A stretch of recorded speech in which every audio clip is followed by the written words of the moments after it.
giving you the fact check. No, it's not a fact check now. Don't be. You can't be. No. That's how you were doing. A fact checker.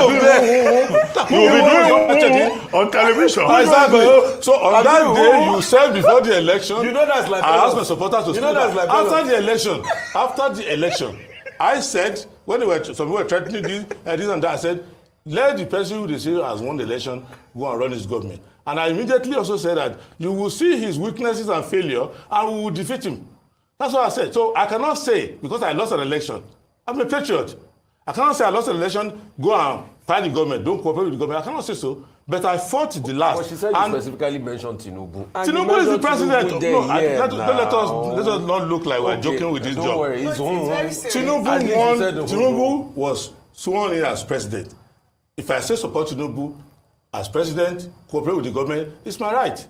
However, it's wrong for you to say, I asked my supporters to go and vote for him. Okay, so how will I ask them to vote for him? Who were you addressing? Was it your support base or your just I was addressing Nigerians that Nigerians cooperate with the government. Even today, as Tinubu is failing and is lost control of his government, I will still say, as citizen, in my state, every year I get the highest taxpayer. I think got it this year. I don't like the government that is there. The government is confused. The government is confused. But I pay my taxes. I'm the highest taxpayer in my state every year. And I will break the law. Would you consider serving in this government? How can I? Okay. I cannot. It's not the government. Thank you so much. Mr. Adewole, you successfully said me I was doing that day. You will now explain the meaning of Thank you so much, Mr. Adebayo. Thank you for your time. Okay, thank you. But I deserve an apology and don't be surprised if I'm not satisfied. I will go to court. Don't worry. But do your fact check. If you want to know that you are wrong. To court, but you don't want to take President Tinubu to court. No, because I have a case against you because I evidence. Tinubu's case, Tinubu cheated, Obi cheated, Atiku cheated, everybody. Provide the evidence Obi cheated. Provide the evidence Tinubu cheated. I've provided enough. Provided the evidence. I've provided enough. I know that's going to trigger you. Listen, provide the evidence. Don't be your video. Okay, provide the evidence to the Thank you so much. Thank you very much, Ayo. And thank you for paying your tax. Yes.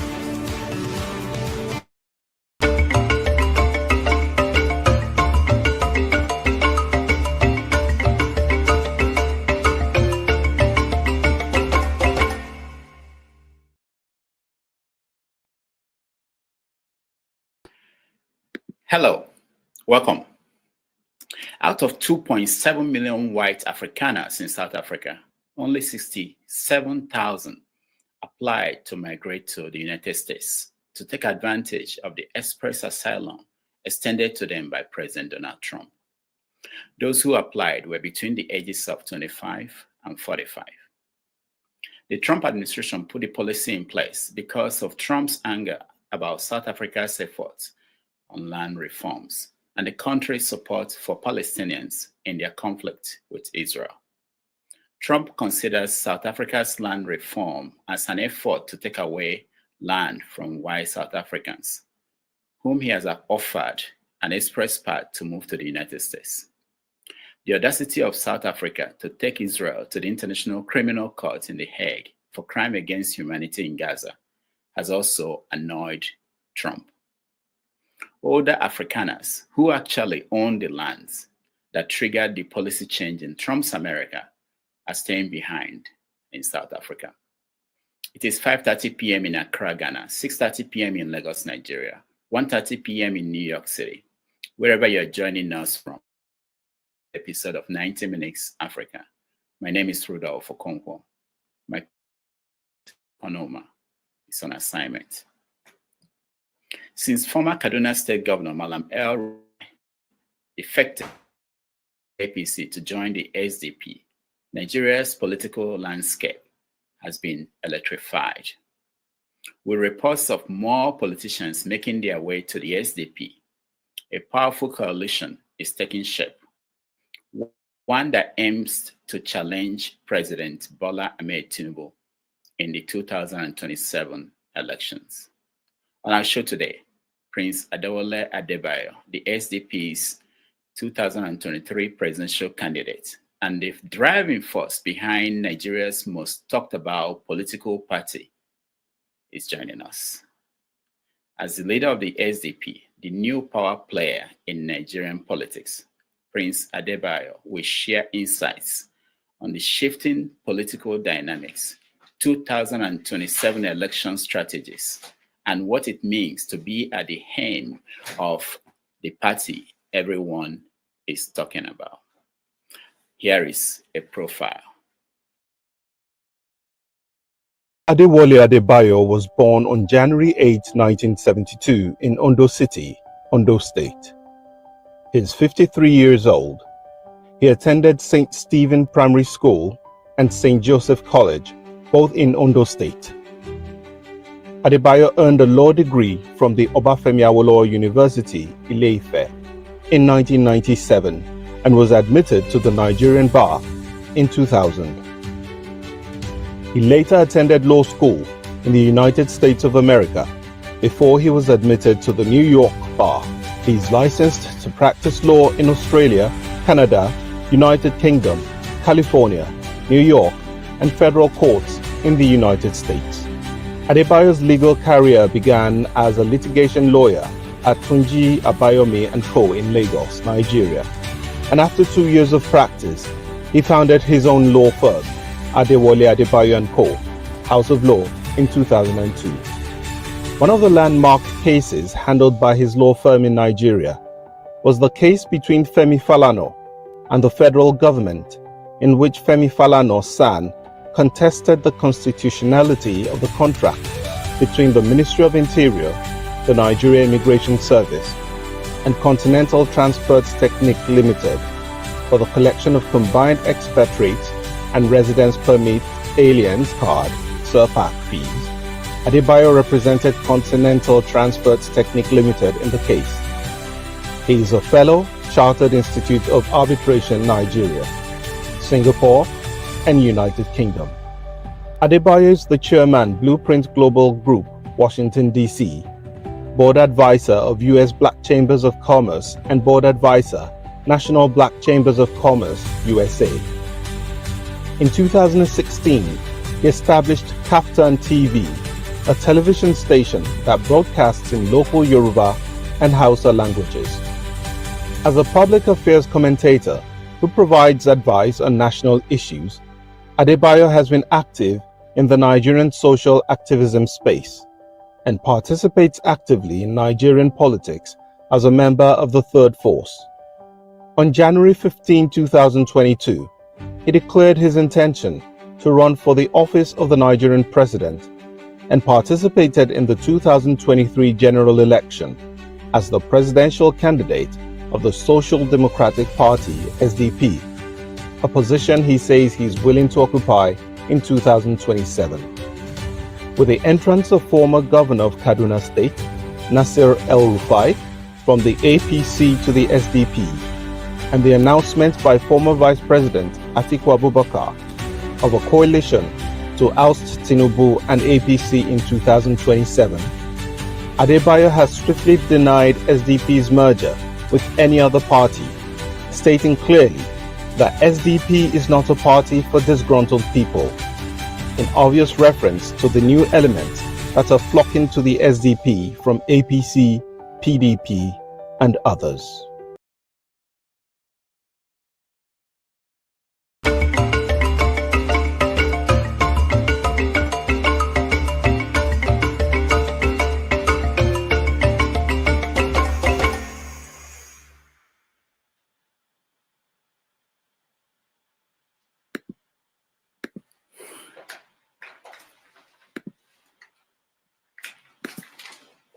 Hello, thank you so much for joining us, and I wish I can tell you welcome to the show, and let's welcome Prince Adewale to the show. Unfortunately, he's not here yet. He's in a meeting. He just left a meeting. He's driving to somewhere where he could join us. So I want to start the show, and later on he will join us.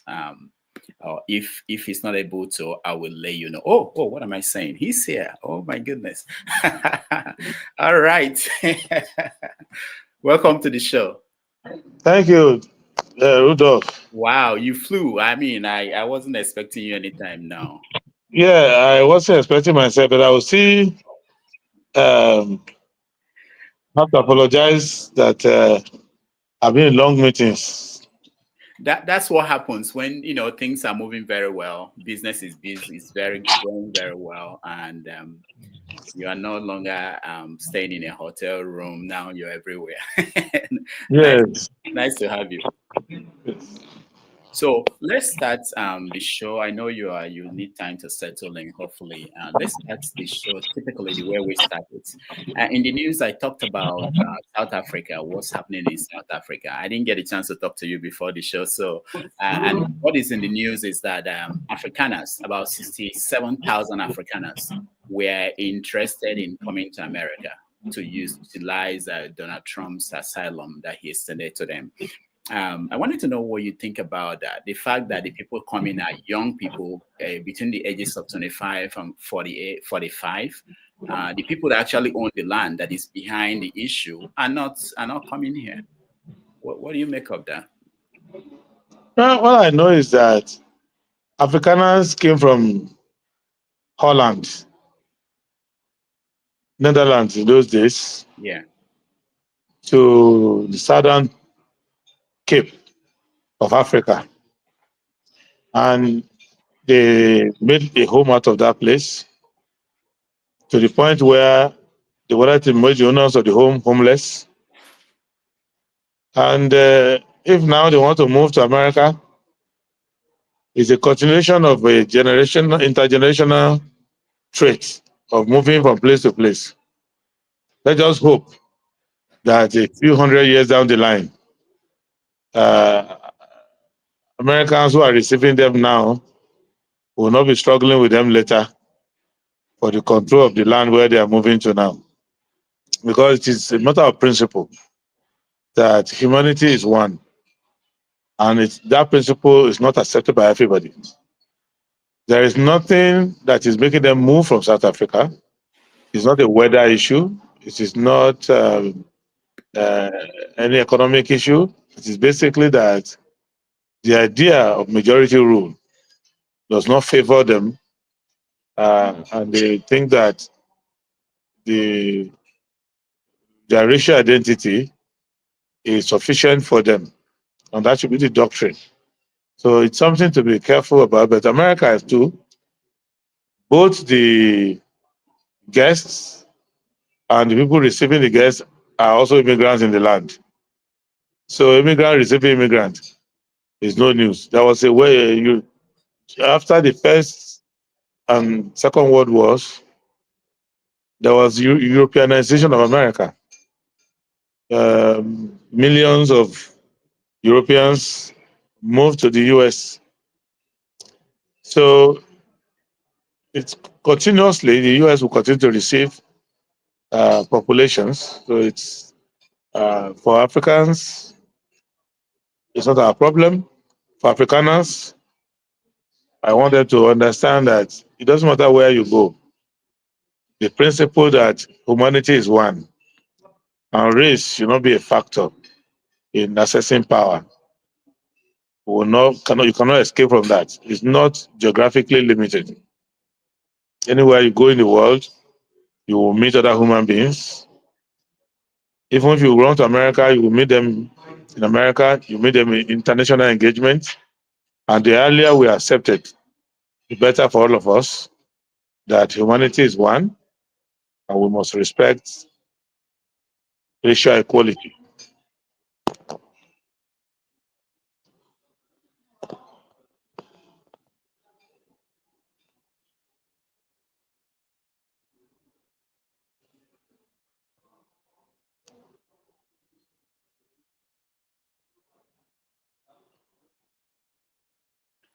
The issue, sorry, I think I was muted by somebody.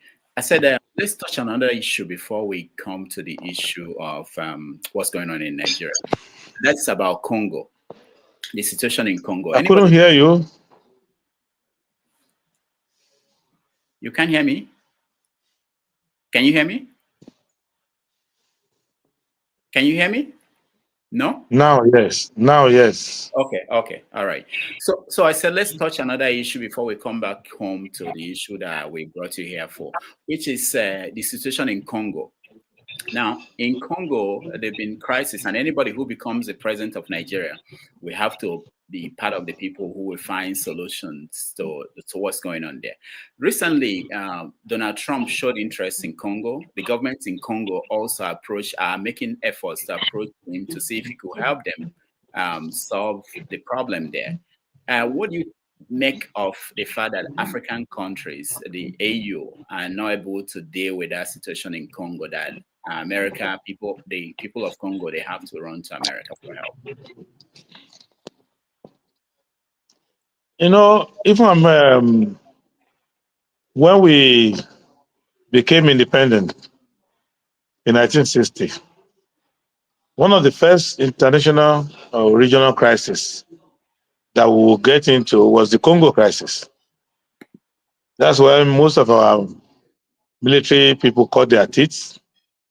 That was where Obasanjo went, and he was bundled into the boot of a car.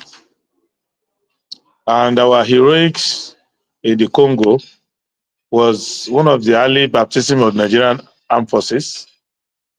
And Congo has been a basket case since that time because of the fact that Congo's wealth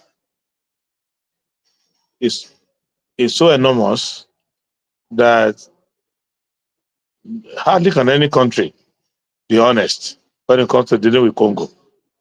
Because same thing is happening to Sudan now, a gold rush.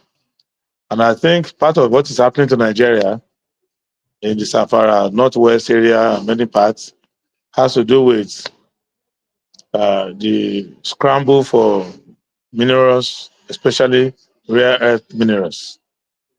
So what is happening in the Congo is a realistic acknowledgement by the Congolese government that instead of the enemies of Congo going around and mobilizing mercenaries, M23, all of that are being sponsored and backed by international powers, then Congo should at least officially accept to share the wealth with these international powers, and so that the Congo can live in peace. And in America, they have identified a transactional leadership in openly transactional leadership in Washington that will do openly what America will have been pretending that they were not interested in. So there is a President Donald Trump who will say, I'm interested in your rare earth. I'm interested in your minerals. I give you soldiers to protect you. I give you guns. You give me minerals in return. And I'll turn Gaza into a tourist attraction. There's no point pretending that they were fighting over biblical wars. That we are now, and African countries, the giant in Africa is Nigeria and South Africa. If you are talking of Egypt, Egypt is already having double loyalty because it's an Arab country, it's a purely African country that have no other identity to share. Nigeria, South Africa, Ethiopia, these countries, South Africa is doing the part it can play, but South Africa does not want to go into an all-out war on behalf of Congo. I don't think their armed forces there can sustain that. Of Nigeria, I will probably put something together for Congo. But what is going to be, when I studied it, I found out that it's going to be a global war of the highest proportion. Because the more we commit troops, the more the international conspiracy or concept would use Rwanda or Uganda. You know, they will to import machinery into the place. So instead of a war of 2 battalions or 2 brigades, it could be called a war of all out 50 battalions, because what it means is that it will be like what happened when Germany invaded Poland. You say, okay, go and stop Germany in Poland. That's what led to Second World War. So these countries rely on these minerals, and they are those who are influencing politics in London, in Paris, in Washington, in Brussels, in many places, are the ones who are interested in minerals in the Congo. So if Congo can cut a deal and kind of take the wind off the sail of Rwanda, it's a good thing. It's better than an all-out war which will consume lives. And that Great Lakes region has logistical issues. So it's not as simple as saying, okay, let me commit Nigerians 82D from Enugu, send them all the way to the Congo. You have to carry all your platforms there. Nigerian Navy has to have a way to sail the Congo River all the way down. We have to collaborate with South Africa. It will take like 2 or 3 years to plan this enormous operation. That's almost 60% of the term of the president. So it is better to assist them with diplomacy. And I think Obasanjo has been doing that, going up and down. However imperfectly you think he's doing it, but he's doing it to try to put this together. I think that ultimate solution to having peace in the Congo is to have no mercenary neighbors who will be using black skin to fight a white war. Now, this is the first time we have you as a guest since Trump became the president again in America. What do you make of how far he's been moving, especially as it concerns Africa? As it concerns African countries, and we in Africa. Well, Trump has no business with Africa. He does not see any reason to pay attention to Africa other than to tell Africans, don't send your migrants to my country. And secondly, just like the case of Congo, if there's a place where you need protection, you pay us, we protect you. And he's not interested in using USAID or any of such foggy bottom agencies to come and do anything in Africa. So, in the long run, Trump is good for Africa. It may not be, I don't know whether it's good for America. Americans will that, but it's good for Africa in the sense that it will let us keep away from complicated alliances. So we will be self-reliant and we can do business with America like any other country. There's no uncle or overlord or guarantor anywhere. America is doing what it can for its citizen. We do what we can for our citizen. It's pure and simple. Are we doing it now? Did you notice any change across Africa as a result of this change in Washington? Well, definitely not in Nigeria, because the attitude of the government in Nigeria is basically to see the transactional aspect of Trump's presidency and for them to use it to solve their political problems. But for the armed forces of Nigeria, yes, it's been a good thing if you have a U.S. administration that is not harassing you with Lehi law, another restriction from you accessing weaponry, and that is not too active in fanning terrorists around your territory. So it's good for other African countries. The internal contradictions is not allowing for quick response. But the response that African countries should have is a response that addresses self-reliance.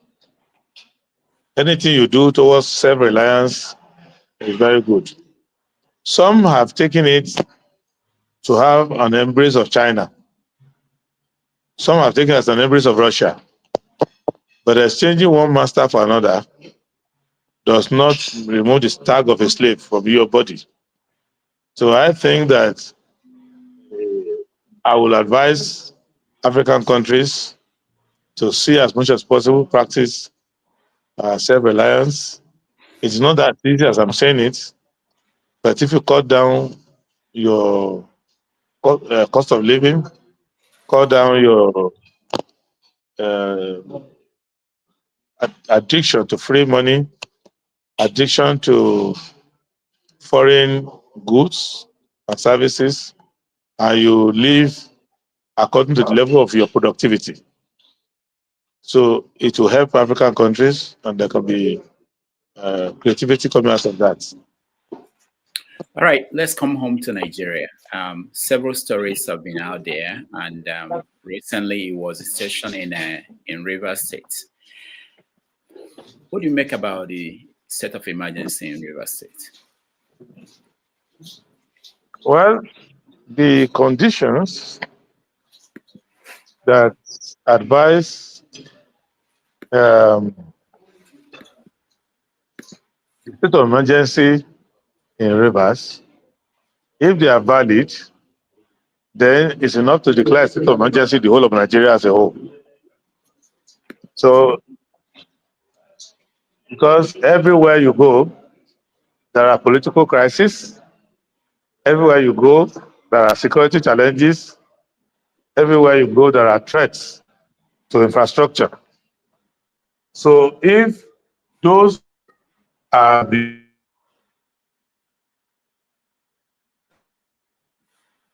for Prince Adebayo, we are losing you. I think you moved around a little bit, and then your connection is not clear anymore. If you can hear me, let me know. Okay, good. Go ahead. No, we don't have, you are muted. You're muted, your line is muted. I can unmute you from here. If you can unmute yourself. Okay, good. Can you hear me now? Yeah, good. I said that, so that condition, those conditions are prevalent. But there are many ways to analyzing the issue. One is to look at the constitutionality of it, because I'm a lawyer and I also want to be president and swear by the Constitution.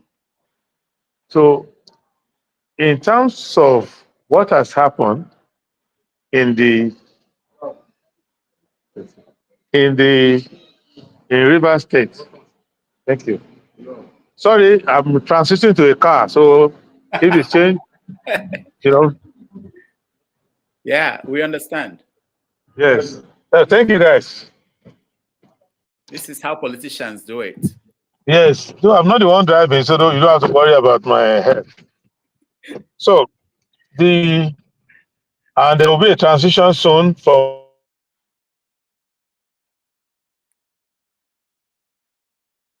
All right. So while he reconnects. I've done the transition now. Okay, good. Yeah. So what I'm saying in essence is that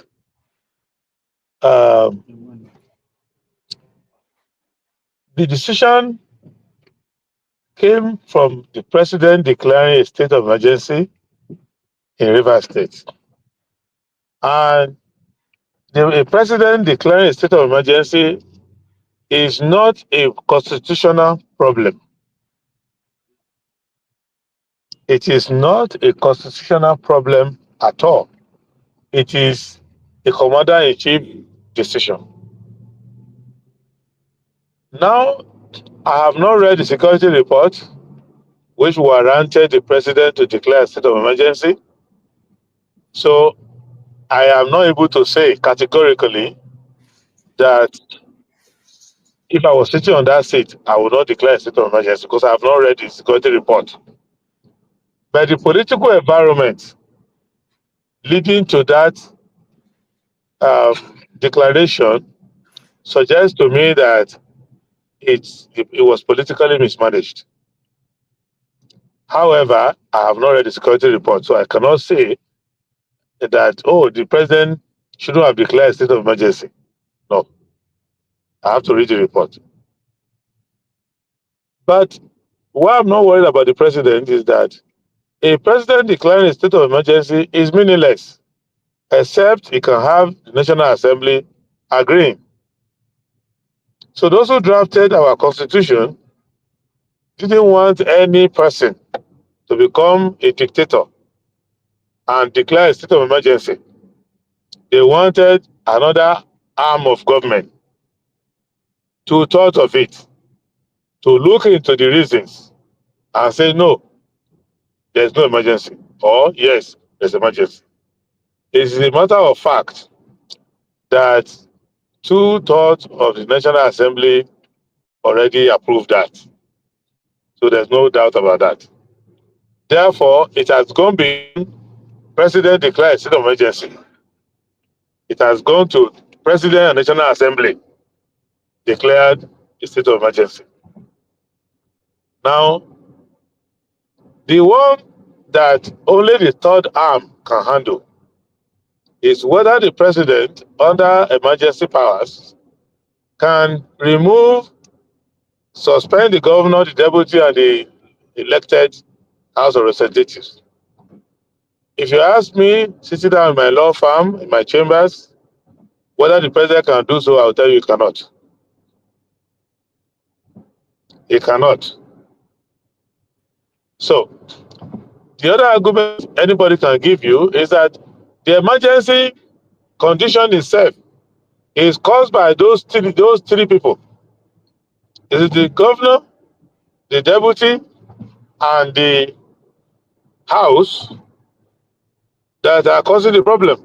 So if you declare a state of emergency and you still need the 3 actors there, then you have to declare emergency every week because they will do something new every week to worsen the emergency for you.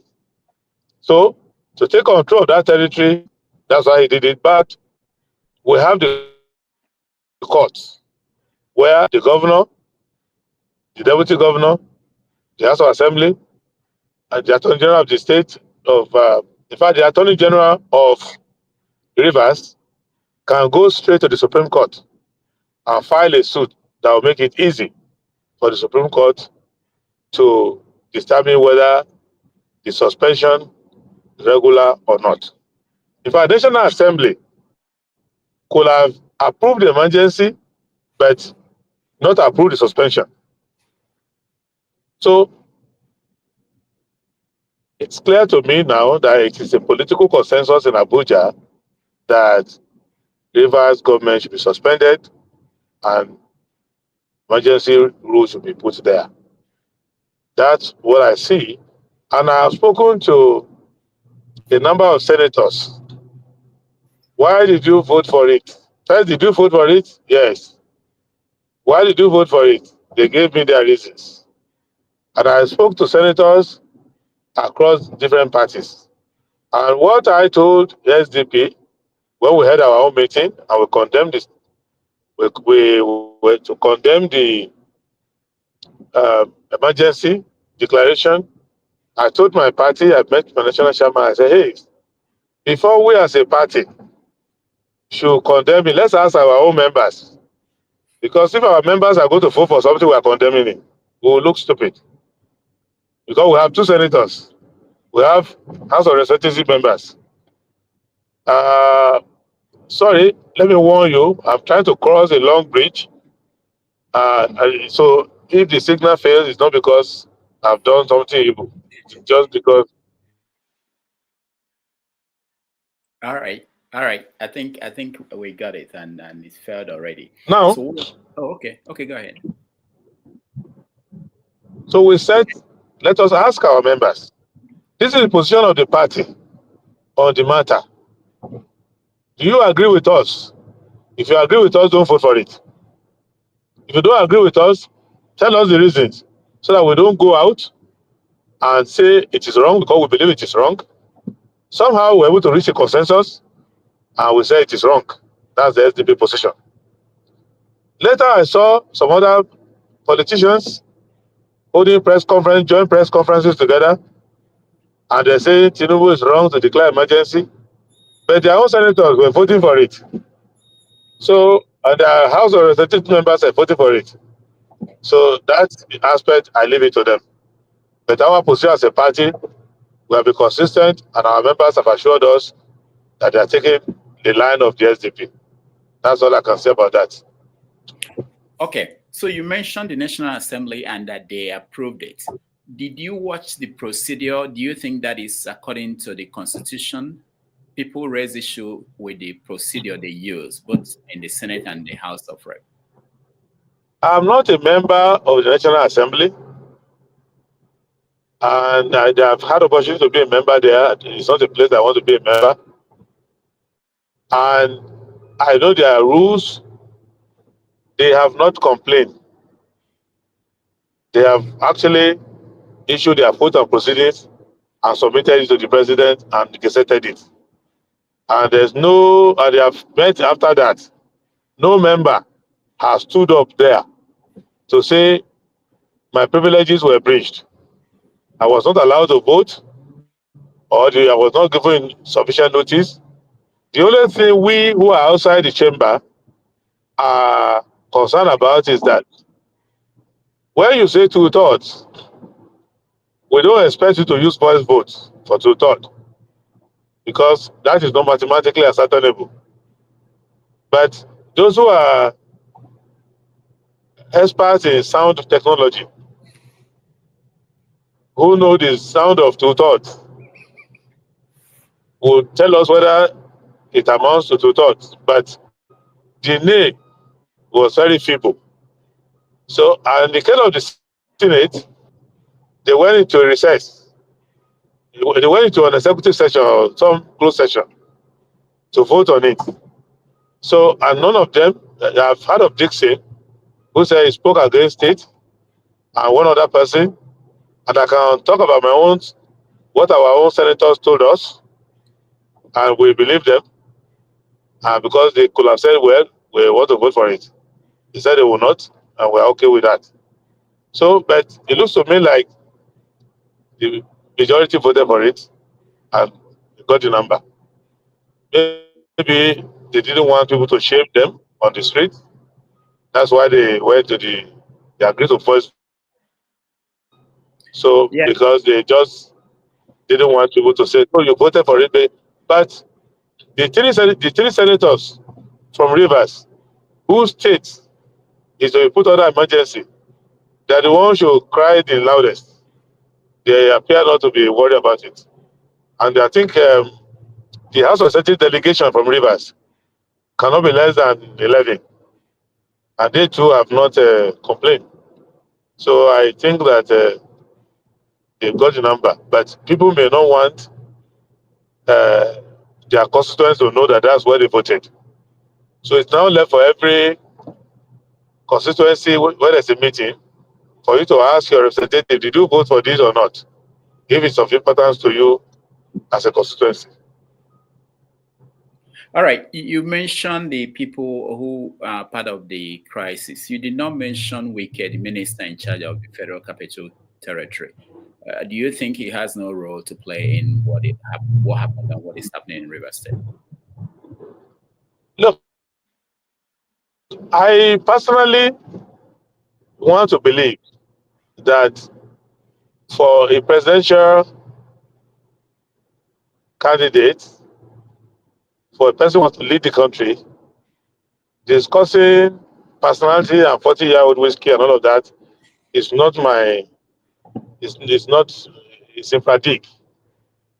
What is clear is that the president of a country who has taken an oath of office to exercise the functions of his office in line with the Constitution and to do it without ill will, fear or favor. Ill will or affection, fear or favor.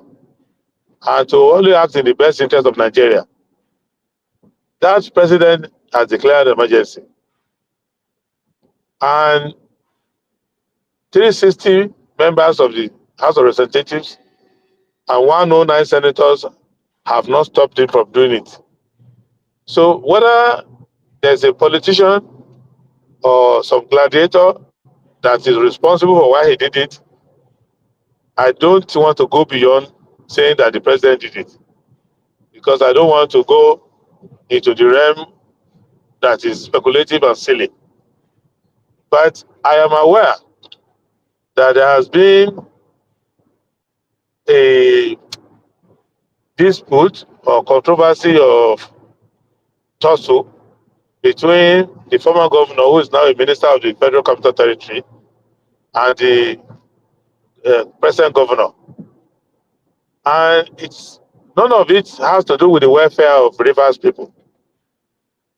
It has to do with some conspiracy that they did in hiding to rig themselves to power in the states, harass voters, and hijack the government of the states and appropriate the powers among themselves. And it appears as if there has been a breakdown of this. So I am not particularly oblivious of that. And I'm the only thing I can tell Rivers people is you have no business splitting yourself between the godfather and the godson in a robbery of your own asset. What you probably should do is look for an opportunity to vote all of them out and put a government not based on conspiracy, but a government based on popular will of the people. So I cannot shed a tear for the godfather, and neither can I shed for the godson. And a few attempts made to try to get our party to be involved in any of these things, we have resisted it. We're not interested. Don't use us for local government election. Don't use us for propaganda. Don't use us for anything. What we want is a river state and the rest of Nigerian states where the will of the people, not the will of the godfather. And we don't want to take sides in a failed attempt to corner the resources of the people and deny them democratic free choice. So that's our stance. There's no fake tips among the players. I'm not sure. You refer to the National Assembly as a body that should have been the one that would say the president can make this announcement, but we are disagreeing. But we know that in Nigeria, in the last since we returned to democracy, that every president, they've been looking for a National Assembly that will do what they wanted, and we know that is the case now. How do we put our trust in such a body when we know that the setup is such that they will do what the president wants? If you go to church and say your rosaries and observe the angels, you attend mass, and you pray to God to pass your exam, and you still fail, are you going to choose another God? So, if you have a National Assembly and you want them to act in the interest of the people and obey the Constitution and respect their oath of office and all of that, and they don't, you still have to go back to National Assembly and select new people. There is no alternative to the National Assembly, except you want to go to the British Parliament again and say, come and rule over us. The National Assembly is where we solve all our problems. And if the National Assembly looks like a problem, it's because we have problems. The quality of the British Parliament is the quality of leadership in the UK. That's what you can do. The US Congress, that has all colorful characters now, including Marjorie Green Taylor and other people, and Senator Tubavis, and so many other people like that, is what the US has got. So, at the time, the Bourbons were all that France got. So, our National Assembly is a collection of what we've got, because every constituency sent the people they want to send there. And this National Assembly is more diverse than before. I have 2 senators there. I have House of Representatives members there. And when I wake up in the morning, I always check the papers to see that none of them has done something that will make me go and hide my head. I check on them. Please, gentlemen, if there is something they are taking there, hard substance, that is affecting the brain, don't take, please. We talk. Last week, our entire National Working Committee went to the National Assembly to go and meet our representatives there and senators to talk to them. Because if I come on your show and say that SDP believes in welfare of the people and this and that, and my senators are involved in something else, you will say, these people, we only trust them with 2 senators, and the 2 senators are already mad.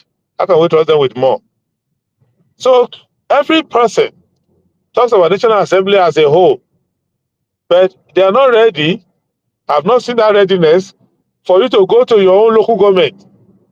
Orumba North, Orumba South, you are representing us, you come here. You dey craze? Why did you want to do this? Ondo East, Ondo West, you are the one representing us. Are you crazy? What happened to you? Nigerians don't want to do that. It's not like in the US. If you ask them in the United States, oh, Congress is hopeless. Congress is dirty. Congress is corrupt. But every 2 years, majority of congressmen return. It is not just a problem peculiar to Nigeria.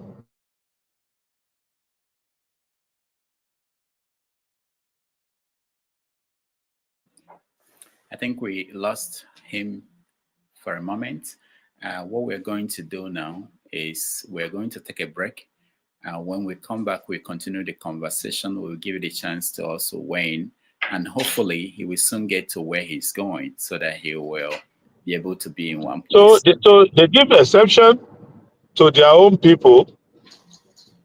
So, of course, there's an overarching argument also that maybe the people who are National Assembly now are not the true representative of the people because the elections were not free and fair, and so on and so forth.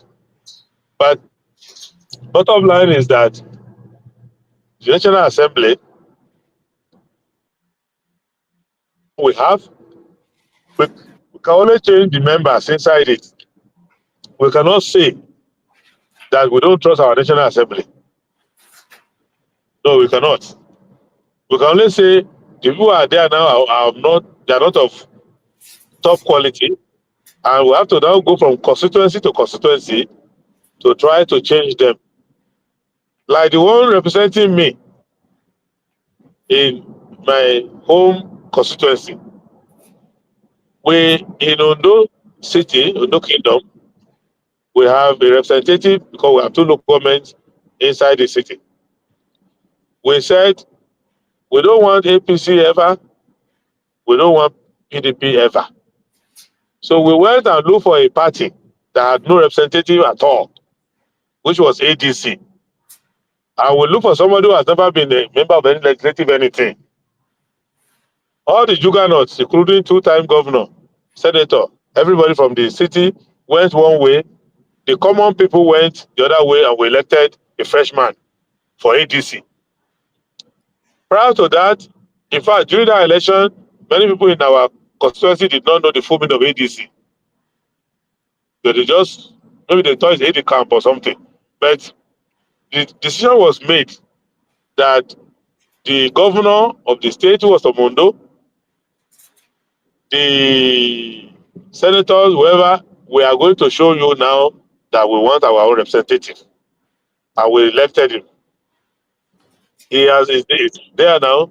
Towards the end of his 4-year term, he crossed over to APC. And he went back as APC. Somebody who won the election popularly, even when all the big people were against him. Everybody was against him. It was the widows, the students, the common people. People like us don't care about party when it comes to quality. Who put him there? But he came back as APC. And now moving with the big wigs. And now hiding to count results somewhere in one corner. We said, we gave you freely first time. Why do you have to steal it second time? So it shows to you that it's a struggle, which we all need to engage all the time. So I also sponsor somebody against him. Second time now, I sponsor somebody against him. And we start working and we'll keep doing it until we get him out of the place. So it is a continuous struggle. The British Parliament is hundreds of years old. The Nigerian National Assembly will also be hundreds of years old. So some party will disappear, some new party will come, but the abiding principle should be that there is no alternative to that institution.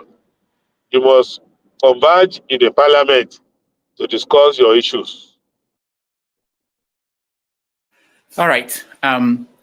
Let's, at this point, take a break. When we come back, we're going to talk about your party, which is now the beautiful bride in Nigerian politics, what is going on in the party, and what we expect to see in 2027. So let's take a few minutes of break, and while you hopefully get to where you're going, I hope we'd really like to see you sit down, settled in, because we're missing that that your signature humor all the time. But let's do that, and then we'll come back. Thank you so much for joining us. We'll be back, and we are going to take your calls as part of that conversation. In the meantime, let's listen to Goodluck Jonathan, former president, giving us his own view on what happened in Rivers State.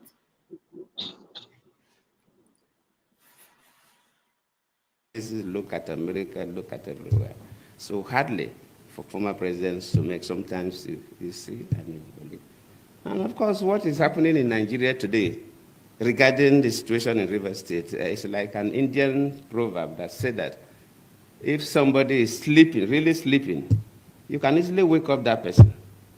But if the person is pretending to sleep, you find it difficult to wake up that person.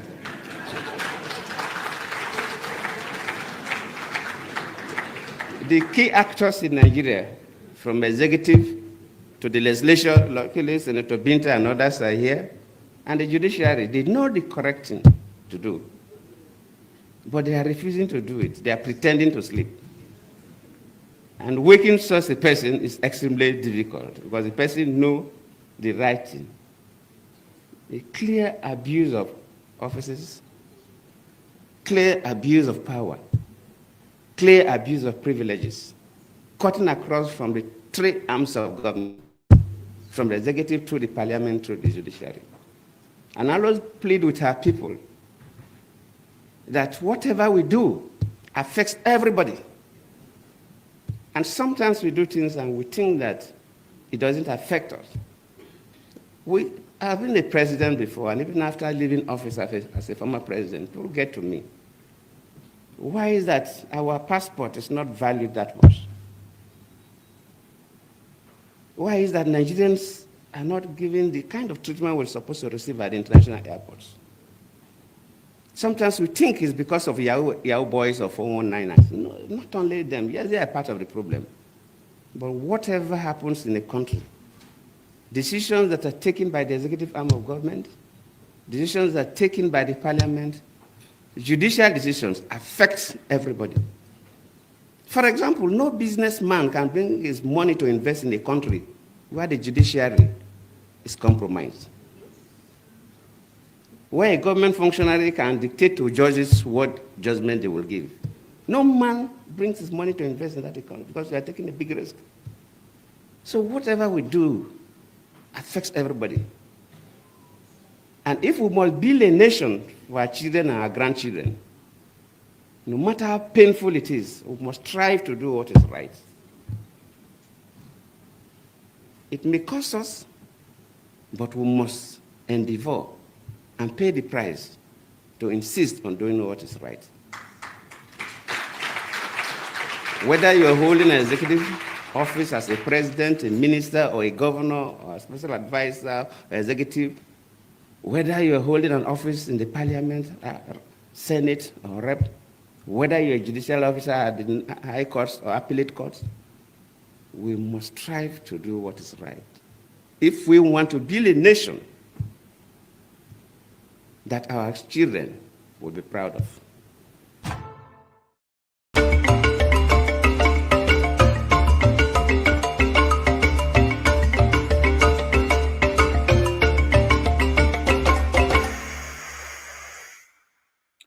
All right, welcome back, everybody. Thank you so much for joining us. We're having a conversation with Prince Adewole Adebayo, who is the leader of SDP, one of the parties in Nigeria. Thank you so much. I hope you're in a better position, and hopefully we can continue the conversation. So let's come to your party.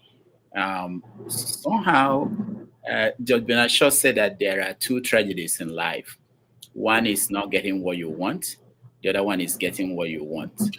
I think the SDP is getting what SDP has been looking for. How are you dealing with that? What is your question?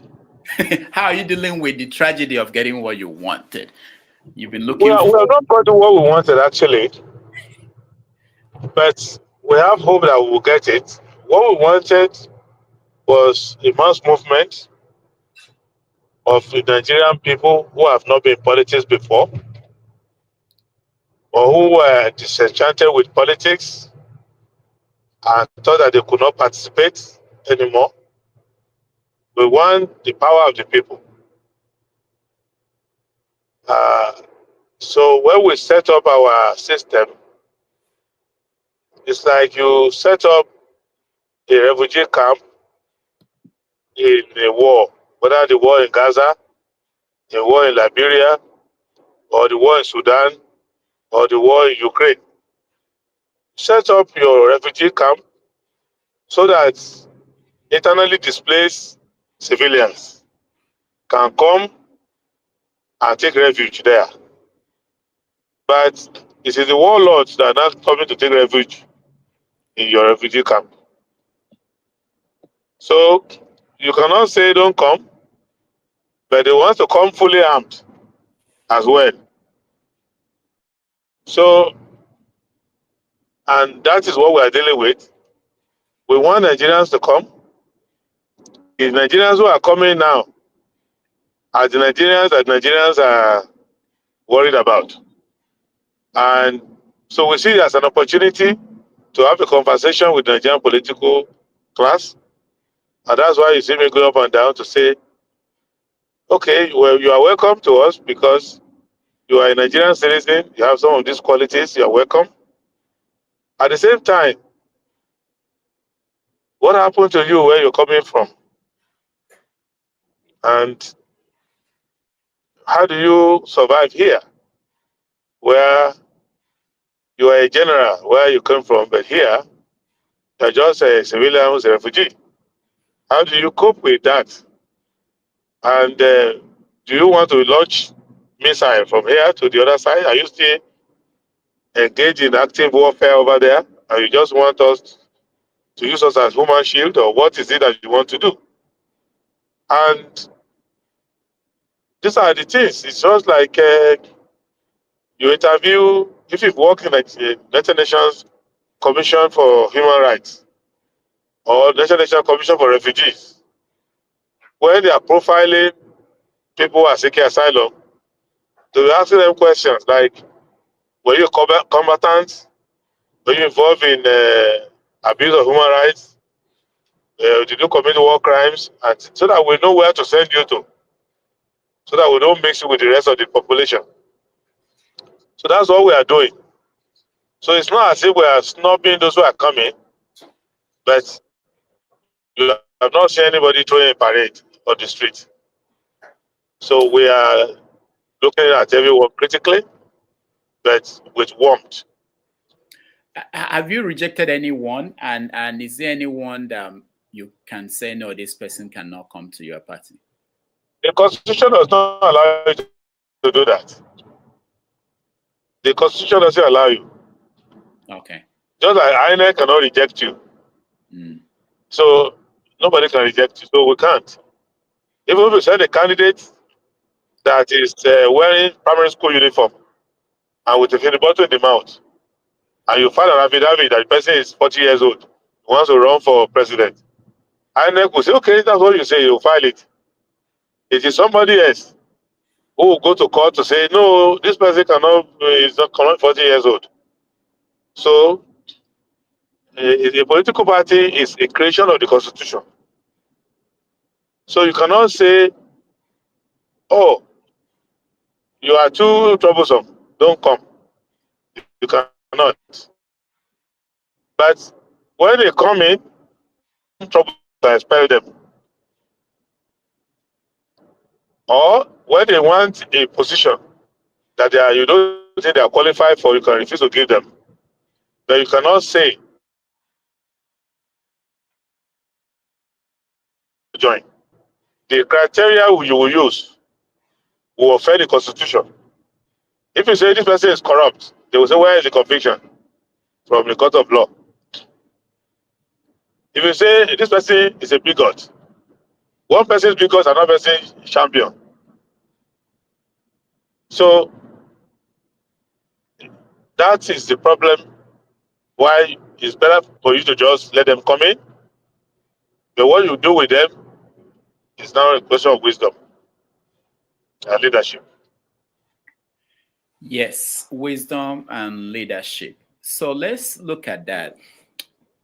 You said in one interview that anybody coming to the party should know that here we don't buy delegates. We don't do what they do in other political parties. How will you stop them? How will you know that they are buying? Let's say there's a primary now and people are doing what they are used to doing in wherever they were coming from. How do you stop them? We're already stopping them because the reason why we have high crimes and misdemeanor in Nigeria, and we're working on it, is that we are a country that forgives small infractions. Other countries that have done well with rule of law and general for regulation and all of that, they started punishment from little things. I went to Catholic school. I'm a Catholic boy. Catholic Church founded Catholic schools for discipline. So from being 1 minute late, you start to get punished. From picking a mango on the floor and eating it, you start to get punished. So in a school, like I went to St. Joseph's College, Nobilitas, where you are punished for looking out of the window during class. You are not going to be able to go to the level where you'll be cheating exam.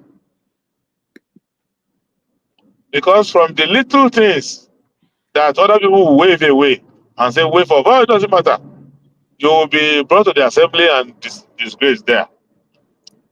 So, to the extent that when I was writing my school certificate examination, WAEC will not send invigilators to our school. Our school principal, the Reverend Father, will be the invigilator himself. And your own class teacher is also the person who's supervising, looking at you. And if you copy from your friend, they will report you to WAEC by themselves. So, till I left the school, I don't know what has happened now. The school has no history of external invigilators coming, even for external exam. The system was so good. So, in our party, even simplest things that will not be an issue, we have been dealing with it. So many excellencies and big men have been complaining about how rude our world chairmen are, how difficult they are, and things like that. You know, your governor or your chairman was telling us at the meeting yesterday that some big men came and said, "Come and see us." Say, "Who the heck are you? Why am I seeing you? Party has an office. If you want to come, come. We look at your face." You get my point? So it's not because we want to be rude. We start by welcoming them to real life. That you're just a member. I ran for the highest office the party can offer. But when they are doing ward meeting in my ward, even though the meetings take place on my property because it's the world headquarters, I don't sit on high table because I'm not a ward executive. And the ward chairman said, "We're going to take 5 questions. They may not select me." After the ward meeting, they write their report. Prince, Your Excellency, sir, Your Highness, sir. But why that meeting is taking place, you're not Highness, you're not anything. You're just a member. So we build that, and so we think that from that, there have been states where people who are being blessed by God with enormous resources will say, come and take my house as a state secretariat. We say, no, we don't take houses from people. We contribute money and rent one. So when the rent is due next time, we'll let you know if you want to contribute. So that we're welcoming them with that. And there's a guideline now the party is writing. Guideline on the donation to the party. So they are looking at us. You these poverty-stricken people, you are writing guideline on donation. Okay, remain there. So, but that's how we're welcoming it, and we're working like that. And we believe that after some frictions, either they will get used to it, or they will say, okay, let's leave these people alone. They're not realistic. Now, one of the people who won't be there with you in 2027 is the guy that was your vice presidential candidate in the last election, Yusuf Buhari. What happened? How did he move back to APC? What I know is that such a brilliant, highly intelligent young man, well trained both in Nigeria and the UK, has a sterling quality as a banker and a financial advisor to many projects. But he's from Kano, and he's been having problems with the Kano chapter. And even up to 3 weeks ago, the National Secretary tried to seek my good offices to interfere or to intervene. I call it interference, but he call it intervention in the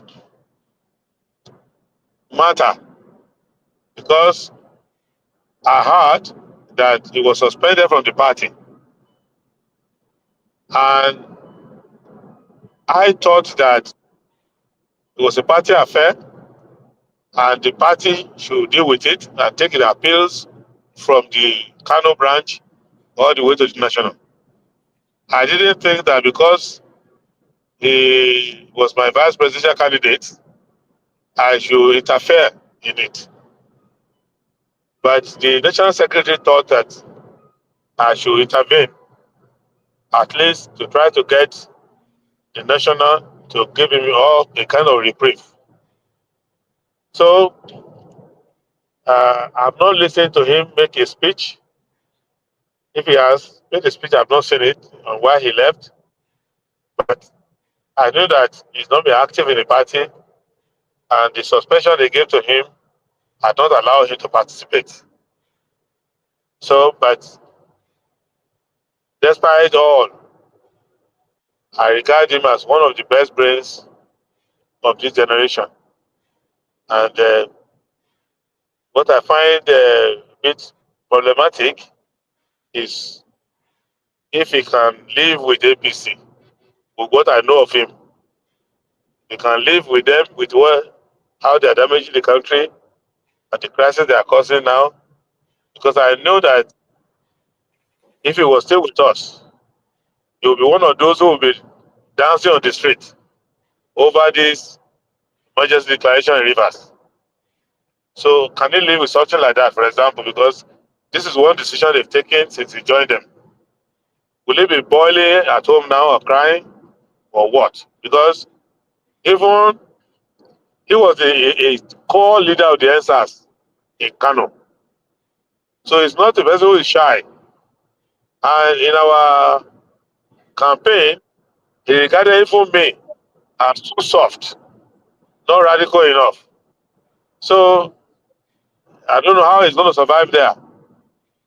So I hope they will be checking his blood pressure. But I don't know why.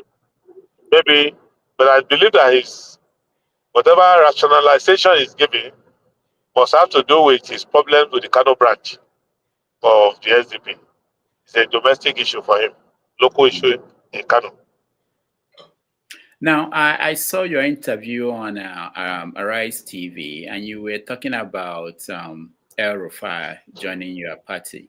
You described him as a talented man, even though he had some flaws, and that we all have our own flaws, and that the party will be able to work with him, and hopefully that he will contribute to the political party. But there are people in your party who are already concerned about him joining the SDP. What are you hearing from your party members? Can you repeat the question, because there was a glitch at the point? Oh, okay. No, I was saying, what are you hearing from your party members about el-Rufai joining? There are people who are already complaining about him being in the party. What are you hearing? Yes, I have been talking to our people regarding the qualities, positive qualities of Madam Nasir el-Rufai, and for people not to dwell too much on any passive negativity. The number one, you can't stop him from joining. He has shown love for the party. He's been hanging around for close to a year before he decided to join officially. And everybody agrees that he has a lot of qualities when it comes to efficiency management, when it comes to ability to analyze issues and to execute projects successfully. And he has competencies and is a man of letters. So we should use that aspect. And if you see any negative possibility and negative traits, you should be conscious of how we will not allow that to affect us. So, and that way, I've been talking to our people. Of course, there are also people who are joining our party now because they like him. So it's not a person that nobody likes. A lot of people like him. There are many who don't like him as well. But we have been letting our people know that overall, we can make something positive out of this. So at this point, what is your own assessment in terms of the permutations, how things might go in 2027 at this point? I know things change in politics as in weeks and months, but what is your own permutation where things are? Are you going to lead the opposition, or is your party going to be one of the parties that will be in the opposition fighting the government in power? I don't want to lead any opposition. I want to lead the government. No, I know. In terms of, I'm going to send towards the election. You have to win the election now to be. Towards the election, go and meet the people and get the mandate from them. I will not focus.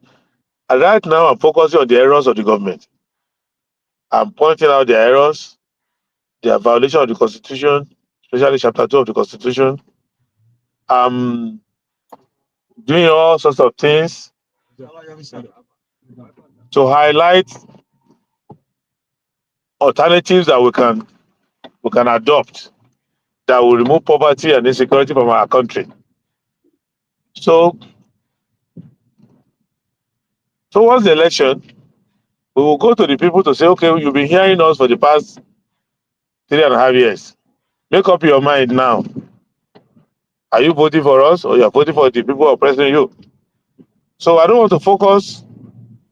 I'm not running an NGO. I'm running a political party that wants to come to power. And we have won elections before.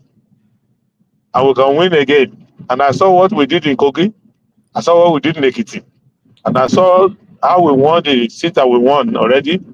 And some that we won that they took from us. So we are working there. Occasionally, I remember there is a Tinubu somewhere and does this and that. I comment about it. But I'm more concerned about where is the mind of the people now?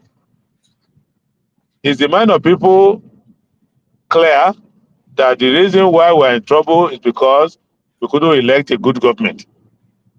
And are we determined to elect a good government? And do we know what it takes to elect a good government? And do we know what issues to focus on?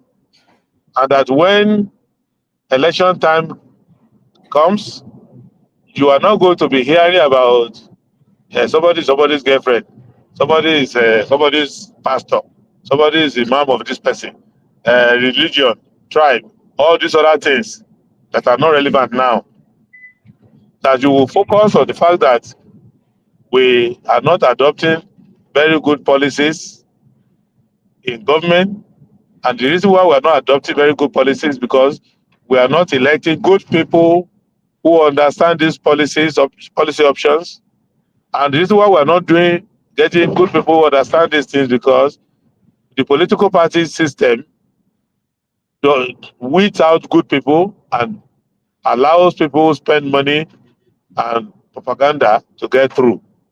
So we are talking to our people that way. And we are trying to be a grassroots party, not the party where the big men talk on television only. We want to go to where the people are. That is where I'm focusing on, not really on anything else. Mm. Well, a member of this platform was in Nigeria yesterday, and in the report he gave to the platform, he said that from the assessment, his assessment of people on the ground, that Tinubu will not win even in Lagos State unless he rigs the election. How do you go into another election without putting in place anything that will mean that the government will not rig the election? How do you do that, and what confidence do you have that the outcome will be different? First and foremost, it is not only the government that wants to rig the election. Even some elements in opposition, when they do their permutation, rigging is added to it as well. So people, when you see a government rigging election, it is because they rig election to get in the government. So when they were not in government, they rigged to get in. So they will rig to sustain themselves. So rigging by government is a consequence of having rigged before you became government. And there are many people in the opposition now who helped the government to rig before. And they are in opposition now. And part of the reason why some people like them is that, okay, they helped the government to rig before, they'll help us to rig again now. So, and I always tell people that, look, if they help you to rig, you also become a bad government like the one you're trying to rig out. So, the fundamentals of Nigerian politics has not changed. A lot of the brouhaha and acceleration that you get is because the establishment is fractionalized now. The establishment is fractionalized and fractionalized. So when they say there's a surge in SDP, who are the people who come in to create the surge in SDP? They are the people from the establishment who got up with some transactions in the establishment. But we welcome them, but our party is not going to be sustainably built on waiting for someone to quarrel with Tinubu and come and join you.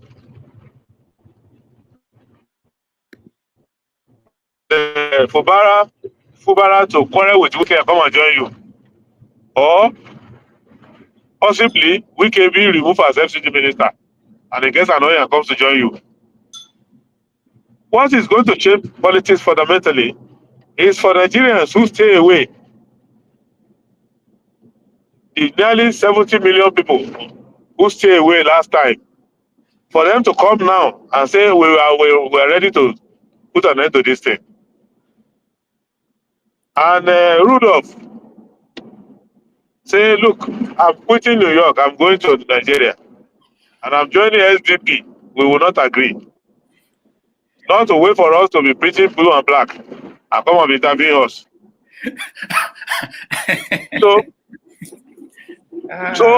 that is what's going to change politics. The people join us today now, and we are throwing parties. They may not be with us by the election time. They may leave us. This is not the first time big people have come to join the SDP. I want people to remember, because history is a victim of our short memory in Nigeria. There was a time SDP had 8 senators. Around 2011, SDP had 8 senators. We only have 2 now elected on our platform. But that time we had 8 senators that crossed to our side. There was a time a national chairman candidate, a presidential candidate, aspirant, some governors from PDP crossed over to join SDP. That's how Tunde Adeniran became our deputy national chairman and later our chairman. That's how Jerry Gana came to our party. So we have memory. We know all these things that people are talking about. That's why I'm at loggerhead with Nigerian media. Because they don't even do basic research. Oh, this person has joined your party. Is it the first time that a former minister will join us, former governor will join us? At a time, serving senators joined us. People who have been ministers, like 7 past ministers of PDP, joined SDP. Many of them have gone back to PDP now. At the time, Omishore was our candidate in Osun for governor. He came 3rd. After he came 3rd, he went and joined APC and became national secretary there. So we don't want to be rude to those who are coming, but it is deja vu to us. Deja vu. So, but do you know why they come in and leave? Why they come and leave is very simple.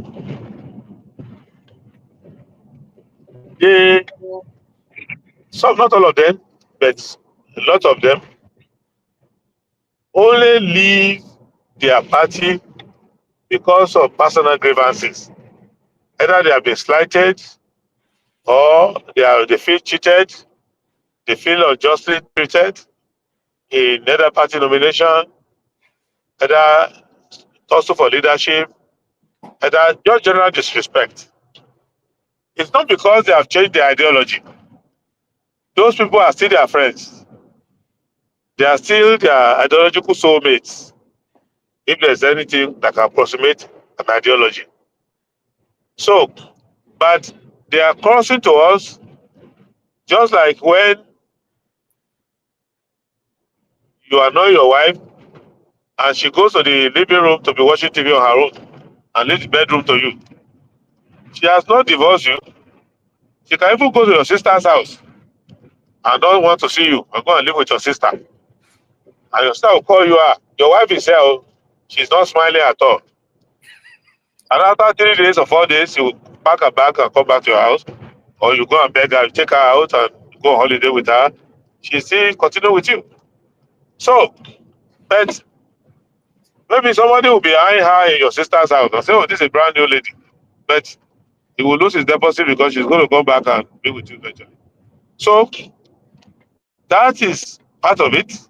Some left for good and remain with us, like our national chairman, like our national secretary.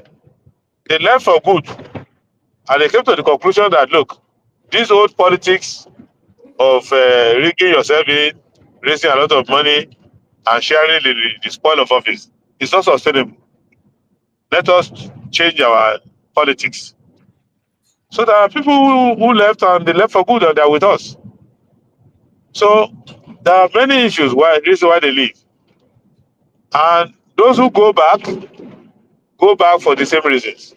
If your reason for leaving was because you were slighted, you were maltreated, you were unjustly treated, you were disrespected, once this grievance is removed, once they apologize to you, or once they offer you something commensurate, you go back. So, but those who have ideological reasons, they tend to stay back. Mm. Now, I spoke to Showore yesterday. Doesn't look as if he's planning to join SDP. But in the papers, if you read the papers this week, you see stories about possibilities of P2B joining, that there are negotiations going on. I don't know. What is happening? Is P2B coming to SDP? I will be happy, provided it comes with fantastic drummers and local dancers.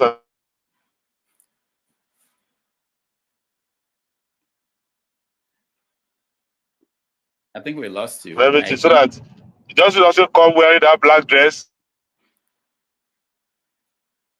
He changed his dress. He's now wearing some brighter shirts.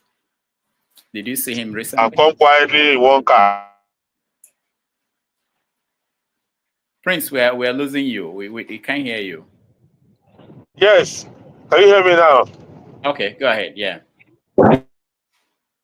Yes.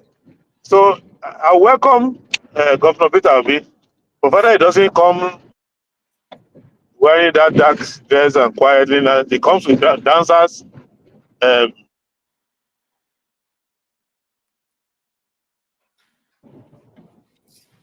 All right. I think We must come in. We must come in full colors with drummers and everything. I will dance and welcome him, because it will be a good addition to the party. So, and if he comes, all well and good. Welcome him.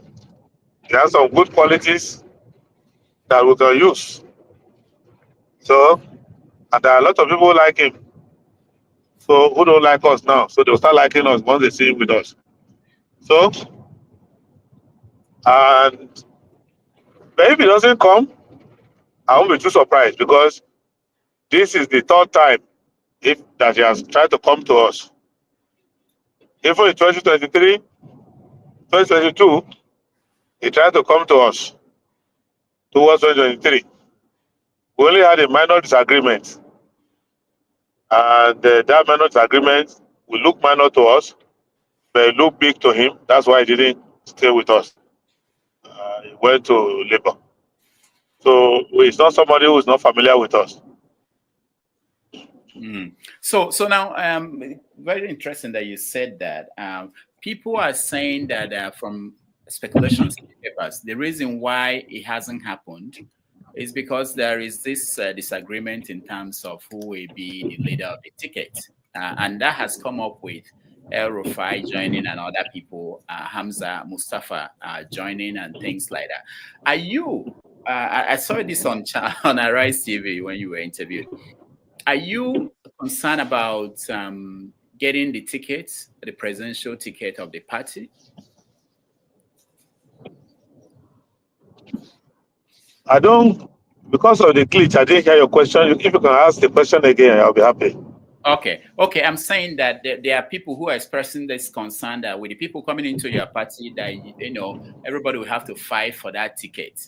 Are you concerned about that? I know that you've been able to get the ticket in the last election. Is that something that worries you? I don't think that getting the ticket of a party does that make you president. Getting the vote of the people don't make you. Getting the vote of the people. Getting the vote of the people, majority of the people, and being able to defend that vote is what will make you president. So I would like to be president. Therefore, I would like to be my party's candidate. However, to do that, you will have to compete with other people who can be president too. If you cannot beat people who can be president, you can't be president. So we welcome presidential aspirants, presidential hopeful to join our party. What we guarantee is free, fair, and credible process or processes. So that if you come second, you will not say, oh, I came second first, they made me second. If you came seventh, you will not say, I came sixth or fifth or first, and they made me seventh. You will say, look, I have gone through the best process in my political career, but I came short. And if you win, you will congratulate yourself and say, for the first time, for some of them, for the first time, I've won something honestly since I was born. This is the first time I've not cheated, and I've won something good. I have seen Jesus. I've given my life to Almighty Allah, subhanahu wa ta'ala. I'm now a good person. So since I won this SDP ticket without cheating, then I can be Nigerian president without cheating. So those who have problems are those who want to be guaranteed that they will be on the ticket. With nobody is guaranteed that, not even me. The only thing you are guaranteed is participation and fair treatment during participation. All right. Our people are getting impatient with me. I will get them in. But one last question. A moment ago, you mentioned that you've been having difficulties or problems with the media in Nigeria. Let me play for our audience who may not have seen your encounter with the bunch on the morning show on Arise TV. And then I will get you a take on that and every other thing about the media. And then we let them in for our conversation with the audience. Fact check. No, it's not a fact check now. Don't be. No. Fact checker do that. You will be doing your fact checking on television. Exactly. So on that day, you said before the election. You know that's like. I asked my supporters to. You know that's like. After the election, I said when some people were threatening this and that, I said, let the person who they say has won the election go and run his government. And I immediately also said that you will see his weaknesses and failure and we will defeat him. That's what I said. So I cannot say, because I lost an election, I'm a patriot. I cannot say I lost an election, go and fight the government, don't cooperate with the government. I cannot say so. But I fought the last. But she said you specifically mentioned Tinubu. Tinubu is the president. Let us not look like we're joking with this job. Don't worry. Tinubu was sworn in as president. If I say support Tinubu as president, cooperate with the government, it's my right. However, it's wrong for you to say, I asked my supporters to go and vote for him. Okay, so how will I ask them to vote for him? Who were you addressing? Was it your support base or your just I was addressing Nigerians that Nigerians cooperate with the government. Even today, as Tinubu is failing and is lost control of his government, I will still say, as citizen, in my state, every year I get the highest taxpayer. I think this year. I don't like the government that is there. The government is confused. The government is confused. But I pay my taxes. I'm the highest taxpayer in my state every year. And I will break the law. Would you consider serving in this government? How can I? Okay. I cannot. It's not a government. Thank you so much. Mr. Adewole, you successfully said me. I was doing that day. You will now explain the meaning of All right. Thank you so much, Mr. Adebayo. Thank you for your time. Okay, thank you. But I deserve an apology, and don't be surprised if I'm not satisfied. I will go to court. Don't worry. But do your fact check. If you So want to know that you take are me wrong. to court, but you don't want to take President Tinubu to court. No, because I have a case against you because I evidence. Tinubu's case, Tinubu cheated, Obi cheated, Atiku cheated, everybody. Provide the evidence to be cheated. Provide the evidence to be cheated. I've provided enough. Provided the evidence. I've provided enough. I know that's going to trigger you. Listen, provide the evidence. Don't be your video saying, okay, to Mr. Adewole. Be polite. Provide the evidence to be Thank cheated. you so Thank much. you very much, And thank you for paying your tax. Yes. All right. So, what is this problem you have with Nigerian media? Prince, are you there? Prince Adebayo, are you there? All right. I think for a moment, I think we lost him. Yeah, I'm here, but I'm passing through some internet wilderness. So I don't know if you can hear me. Oh, we can hear you. Yeah, we can hear you. So I was saying, I wanted to know So you ask your question again. The extent of the problem you have with the media, the Nigerian media, because this encounter at Rise TV was something different. What's going on? No, my problem with the media is not personal. It is just professional. Like you see media all over the world. They are abreast of their facts. If there's a history, if you said something 20 years ago, when they want to talk about it, they will bring it out. They will show, like I told you as I was speaking earlier, when they were saying, oh, SDP has never been this lucky before. They didn't even look at the past to say, oh, in the past, has this kind of thing happened to SDP now happened in the past? Had there been a surge in the past of people going to that party and things like that? So it's not just that particular encounter where Mario Ese was openly stating untrue facts, misrepresenting records, not pulling out the tape for you to see,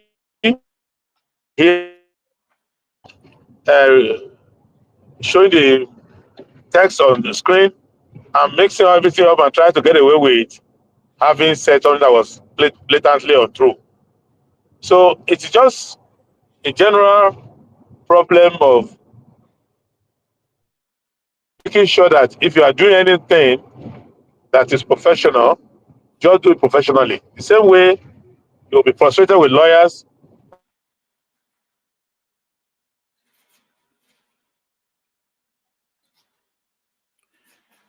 or frustrated with drivers on the highway who don't drive. All right, thank you so much. So it's a general frustration. Yeah. All right, so let's get our people to weigh in a little bit while you continue, and hopefully before you get to your destination, we'll be able to have you in a place we can see your face. All right, Mr. James, you are first. Your question, please.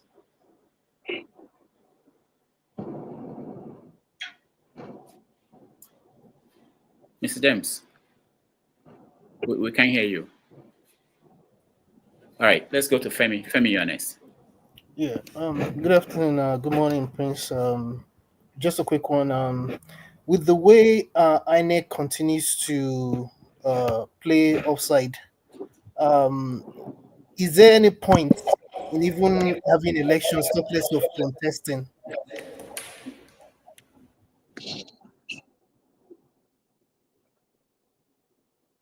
Prince, did you hear him? I have something, I hope I'm not mishearing, that with the attitude of INEC, is there any reason to have elections at all?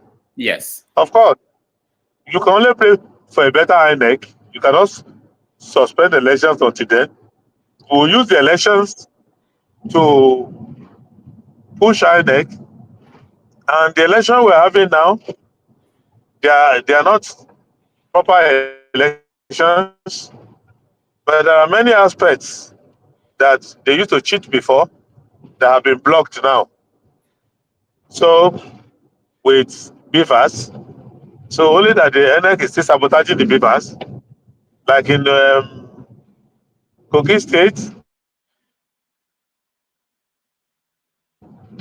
where we were strong, they used beavers. In Kogi Central, where they thought that we were fully matched, they didn't use beavers. They just wrote anything they like. So that's how SDP's victory for governorship. Now, but we cannot run away from the elections. We just have to get stronger and wiser every day. So you cannot close banks because armed robbers come to raid the banks. It's just to make the banks security better and better. So that's how I see it. You cannot stop childbirth because of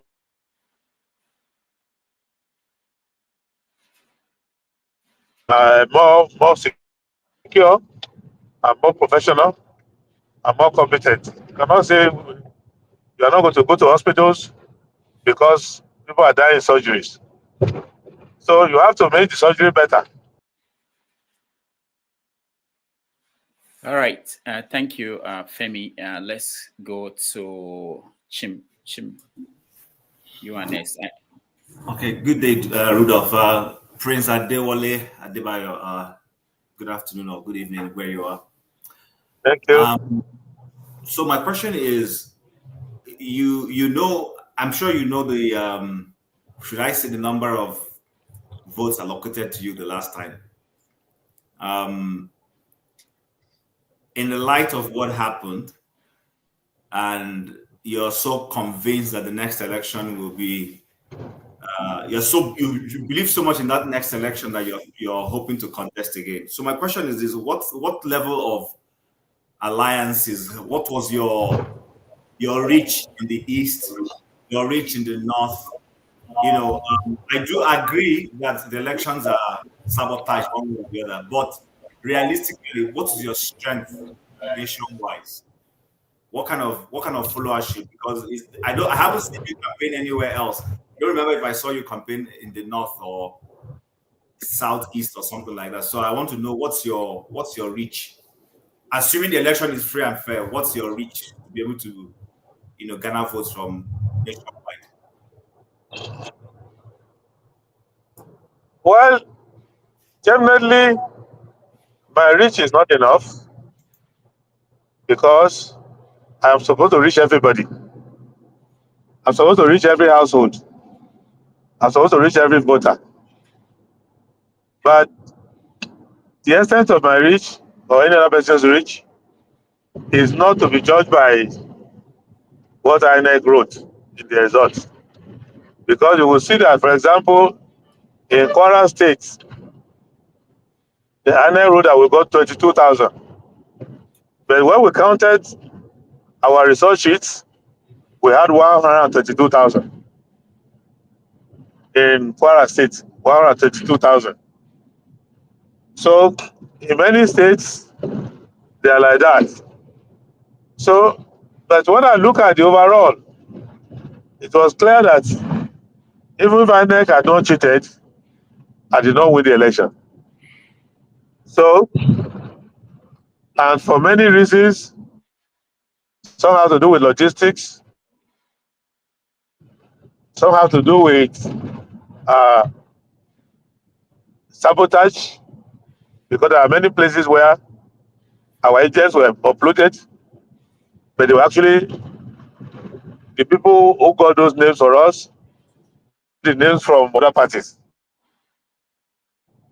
who wanted to cheat. So when your agents be uploaded by your party people, when they got the name from some godfather somewhere, and they put all those as your agents, when they get to the polling booth, they are wearing SDP, but they will say, vote for this other party.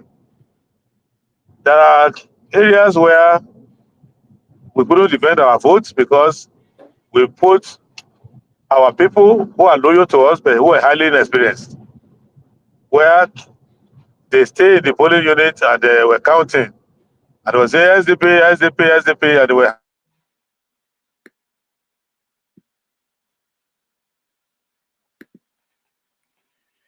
All right. Look at what was.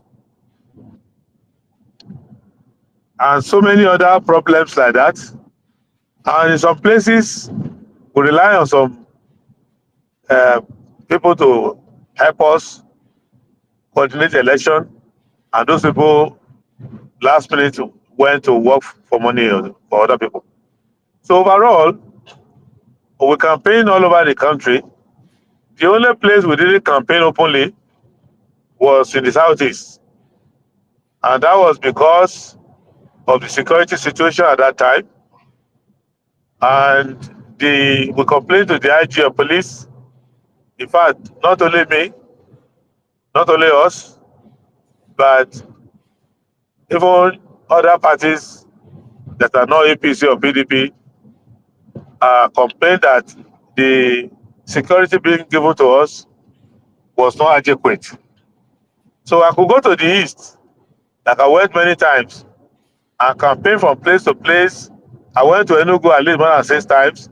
I went to Anambra many times. I went to Owerri. In fact, I got to a stage where the governor of that state took notice that I was always coming to his state. So he made remark to Chief Nwanyawo of blessed memory. So I went around talking to people like Chief Nwanyawo, talking to different people, talking to different groups, but we did not have sufficient security to sustain a rally because it was we're not having that level of cooperation from the security. So, but we went. You had the confession of the SDP governorship candidate, Senator. All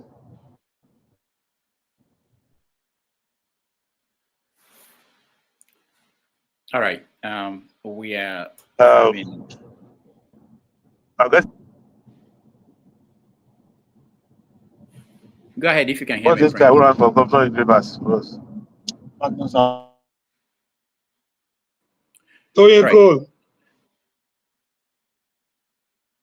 Prince, can you hear us? You know what? At this point, I think let's take a break. We'll be back and we'll continue to get. Yes, I'm back now. Sorry, I do apologize. Okay. So, Senator Marcus Abe, he made an open confession that he worked against me in Rivers State, even though he was my governorship candidate. I'm sure Rudolph, who knows all the G's, will have seen it. I'm sure most of you have seen it. So he openly confessed that he worked against the SDP candidate because he was working for Tinubu. And there are some in like Delta, other places where even voters complained that some people who were working for SDP were exchanging blows with them because they insisted that they would vote for SDP. And they said, no, the SDP man has stepped down for Peter Obi. He has stepped down for Peter Obi, vote only Peter Obi. And even though they were SDP. So, and it's all over like that. So we've taken that into consideration and we are working hard. But what the fastest way and the surest way not to be a president is to review your strategies on the Dr. Damage's show or how you are going to win. That way, you are guaranteed that you are going to be on Dr. Damage's show for sure, but not as president. So, all right. Thank you, Prince. Presidents, they are yet to come. We need help. If you have a way that can make us win, I will come to you and hear from you. But the little I've been taught, I will not reveal it on air. All right. Thank you. At this point, let's take a break. Hopefully, Prince, I don't know how far you are from where you're going. Maybe that will help us. But let's take a break and come back in about 3 to 4 minutes, and then we see where you are and continue the conversation. Thank you, everybody.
Welcome back, everybody. Thank you for staying with us. And we are having a chat with Prince Adewole Adebayo, who is a leader in SDP, their presidential candidate in 2023 presidential election. Prince, can you hear me? Clearly. Okay, good. Thank you so much. All right, so let's go to James next. James, go ahead. Yes, thank you very much. Can you hear me now? Yes. Good. Prince, my dear Prince, I will write a letter to Mr. Babatokpe in your care. Kindly forward it to him.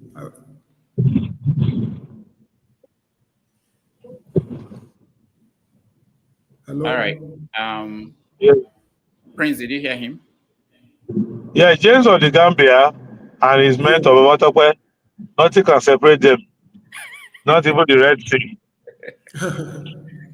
Okay, please, I will write him a letter in your care. Kindly forward it to him. No problem. Okay. I will do that. Considering what is happening in the country, we're at a crossroad. Yesterday, I was on a different platform, and I want to repeat some of the things I said to a certain gentleman. You know, Winston Churchill said, now this is not the end. It is not even the beginning of the end, but it is perhaps the end of the beginning. Considering what has been happening in the country, there's just only one way out of this problem. It's not through elections, it's through a revolution. Because it is ageless decadence and apathy that are the cornerstones of revolution. What happened in Port Harcourt and to Nigeria and others, they are too serious to cause a revolution. Normally, revolutions are caused by insignificant events. And this insignificant events carry the weight of a revolution. So what is going to save Nigeria is just a revolution. Nothing is the only way out, because the politicians have disappointed us catastrophically. We are tired of saying we are tired. The other parts of the world have left us far behind, and in our lifetime, we cannot catch up with them just because of actions of politicians. So I support those who are preaching revolution. That is the only way to reorganize the country. With the present constitution we have, we are going nowhere. It will lead us nowhere. Even if we draft another constitution, the level of discipline in the country is small. We cannot cure it in a lifetime. The only way out is a revolution. Thank you very much for giving me the time to talk. All right, thank you, James. Prince, do you have anything to say to James? No, just to say that the revolution is an advanced stage of action.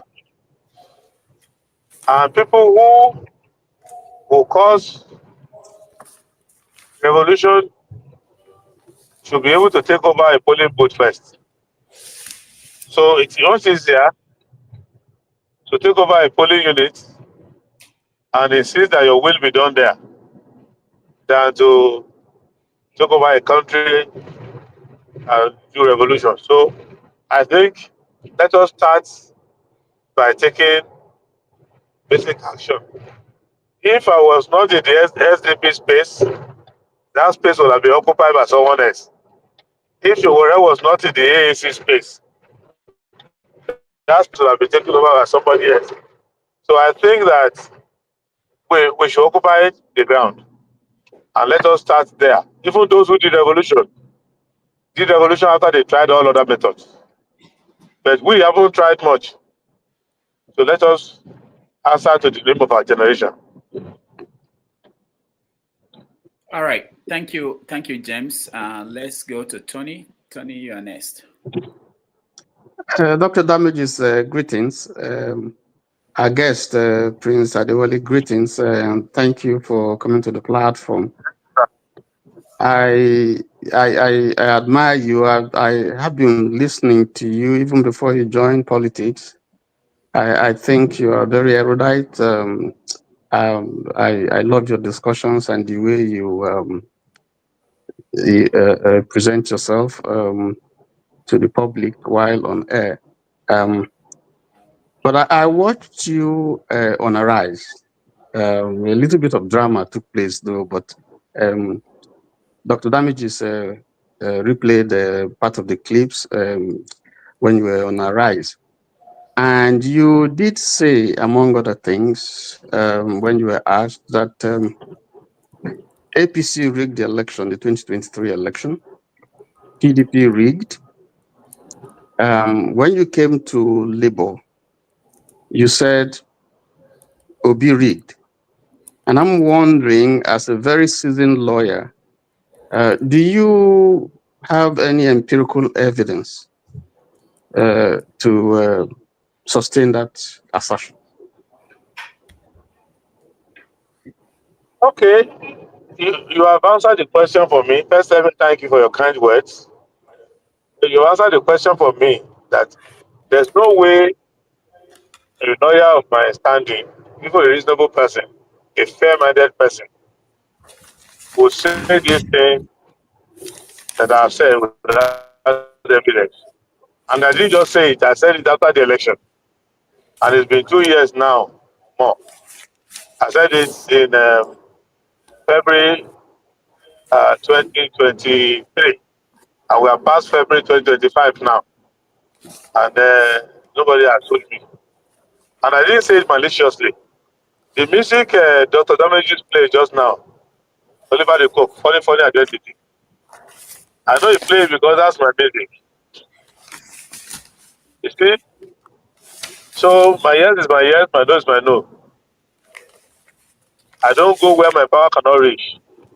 You get my point? So, and I don't want to say I don't do Yanga, I don't do all of that. That one's already obvious on my gentle face. So I looked at the election clinically. And you go and that same Ayo party, Rufai, they were all there when I gave that interview. And I said it openly. And I said it based on field report. So and I repeated it now, earlier before at the other part of this conversation, that the opposition, when Rudolph was talking about government rigging, I said elements in opposition still believe in rigging. And that we must put an end to it. So, and that is, even in my own party, when we go for elections and we have candidates, some candidates still come out with what of this, what of that. We always tell them, no, okay, how are they going to win? Well, let us lose, or let us win based on fairness and reasonableness. You will know the implication of this thing later. So I didn't say to malign anybody. I said something that came as a matter of fact.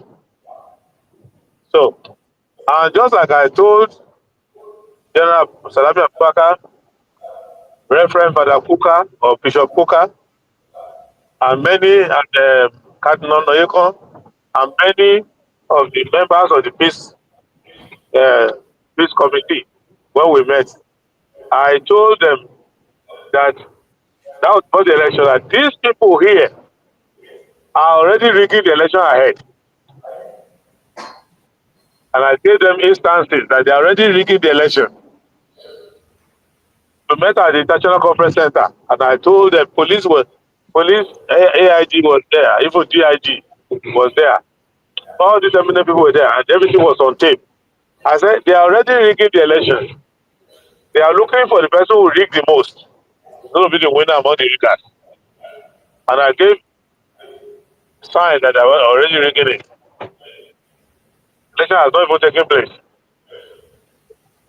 So, that is a fact. Right. Thank you, Tony.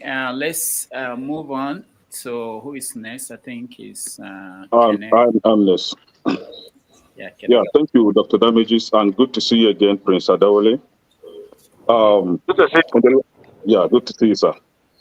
So in the last presidential election, SDP gathered 74,656 votes, while parties like PDP, Labour Party, and I think NNPP were challenging the legitimacy of the results. And I think SDP also claimed to have filed a petition, while the candidate, the presidential candidate of SDP, which you are the one, was going around on media claiming that every other party challenging APC's winning is also guilty of that same election rigging. So you were neither fighting against the rigged election, nor even supporting, other candidates to fight APC. So basically, my understanding is that you accepted the election results and endorsing rigging to continue, because if you were against rigging, you should have stood your ground and challenged that rigged election. Now, your party senators, one senator, Godia Apashi and Aliu Wadada from Nasarawa North and West, respectively, they both endorse Akpabio's position as the Senate president. And in the recent event with the River State governor and Wike, your party members were in support of the state of emergency, given to River State, while parties like ABGA and PDP, the likes of Senator Dixon, Tambuwal, and Bridee, kind of stage a walkout from the Senate House, indicating that they are against this move of a state of emergency. So basically, your party, SDP, is in cahoot with APC. Whatever the APC is doing, they are always a strong support of APC. And we've seen that with el-Rufai's cross-carpeting to your party. El-Rufai, when he was the governor of Kaduna State, we recorded serious insecurity in Kaduna State, especially the southern Kaduna.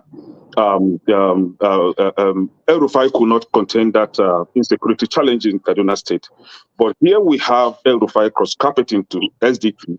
And you also told us here that your party is open-minded, have their open hands to accept any candidate that may want to join them. So which means if the likes of Wike and what is this guy's name, the one that play with cars on the social media, if they all join SDP today, you are going to receive them with open hands.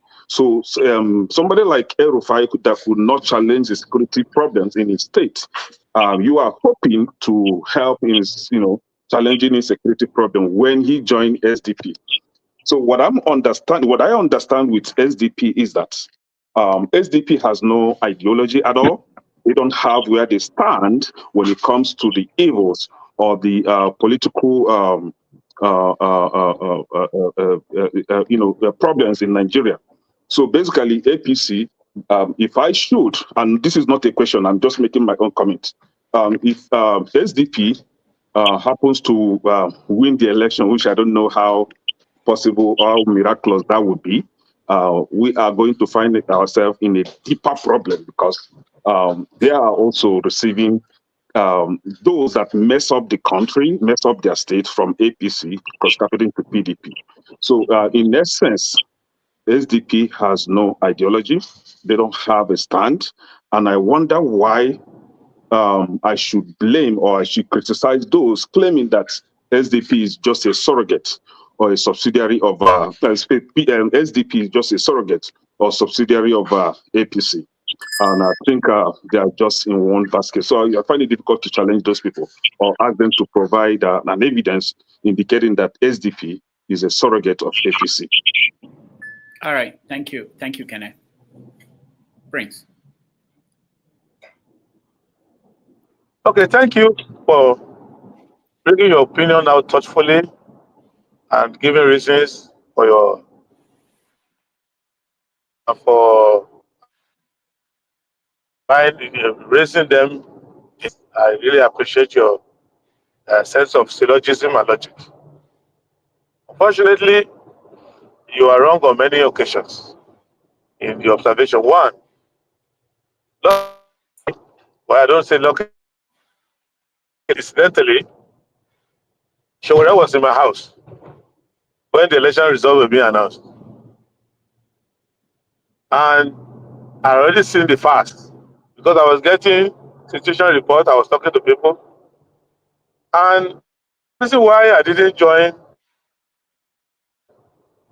anybody lawsuit was simple. I think they will agree with me on this, you can call him, or when they come on this show. When they were reaching out, let's go and hey, we're going to fight.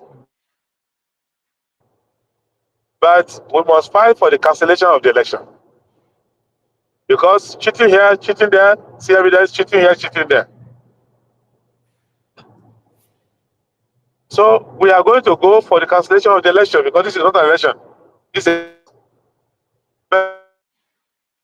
these people who didn't win when they declared the result, who didn't win presidency, they were doing a few things. One, they were holding on to their own cheating where they cheated, where we even observed that we cheated here.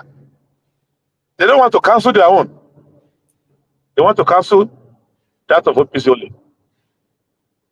Then later, the conversation went to, look, don't say cancellation. Say that you won. And we asked specific question. Okay, you said you won. Well, how did you win? How did you win from a fraud?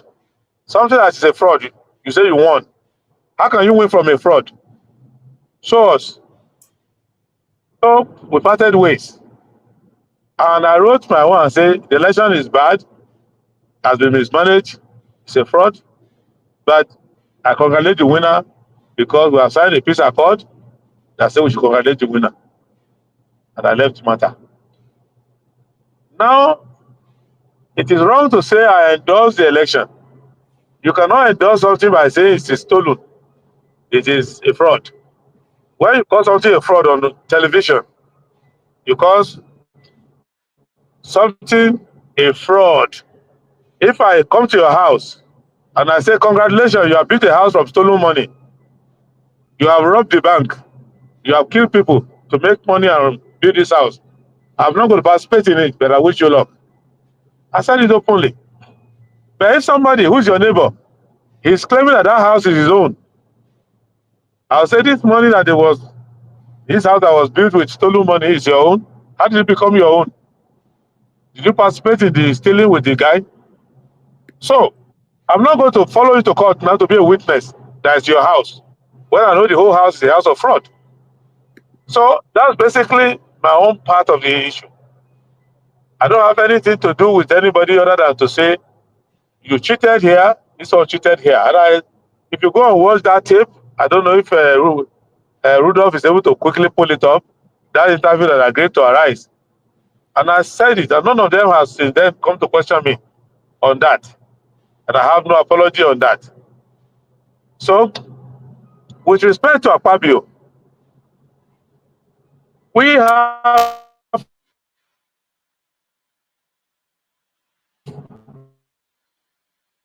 in the Senate to produce any president. So, our candidates have to vote for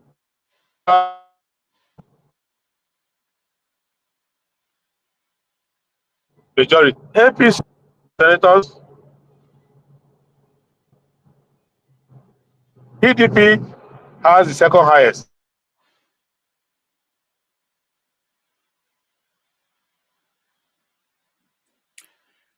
All right. The connection is bad at this point. The Labour brought no candidate because they don't have the number.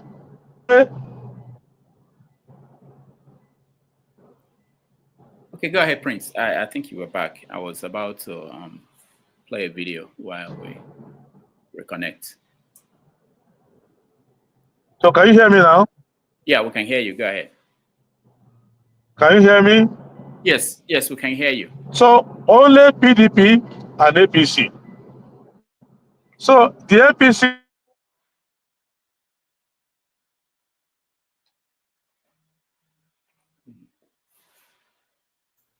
Rudolph, this is torture. Yeah, it's really difficult. Prince, I don't know how far you are from where you're going. The delegation. Yeah, it's difficult for us to hear what you are saying. Maybe when you get there, we will try to have keep the conversation going. When you get to where you're going, maybe you can join us again. How about that? I wanted to know how long you have. I think we'll be here. Okay. All right. So let's let's take a break. When we come back, we have so many things to talk about, and then while we're doing that, we will. Dr. Rudolph. Yes. I was gonna ask, why don't you get everybody's question, and then when he comes, you can ask him, because from the way he's looking right now, he's either kind of like trying to avoid the questions. He's taking too long. In answering questions and all that stuff. That would be much easier, because the way he's doing it is not palatable at all. All right. Thank you, Prince. Let's take a break. We'll be right back.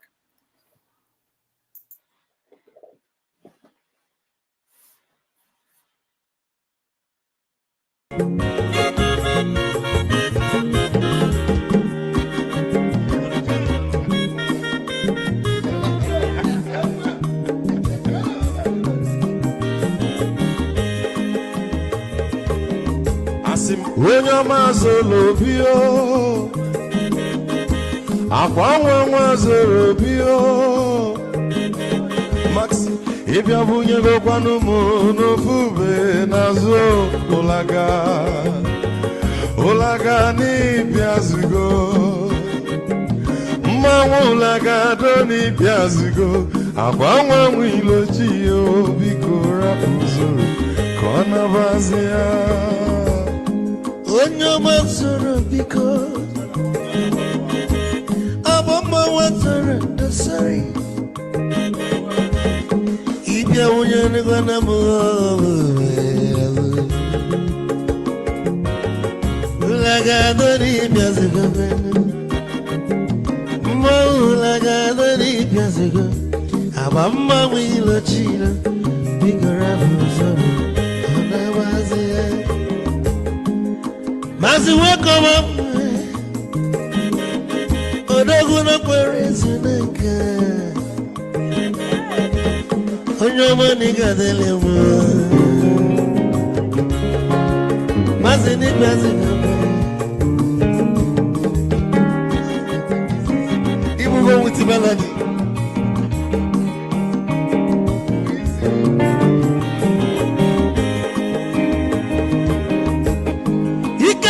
Where'd you fall? Odogu Natala Noka. Is he one them nigga de lemo? Olaga doni pesigo mo olaga doni pesigo. Amama wilo chilo bigora bozo. Anabaze say.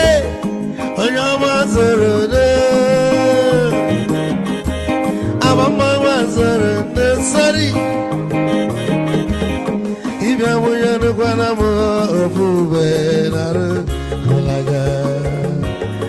Olaga doni biasugo, Nazaboy. Olaga doni biasugo. Amama wilo chilo. biko rapu zero anabazi Odogu kenelu bikechofo Ama kwa mnika kugogia Waligwe kwelo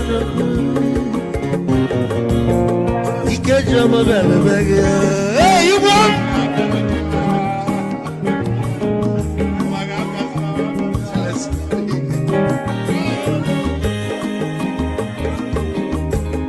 Eku kampu nekene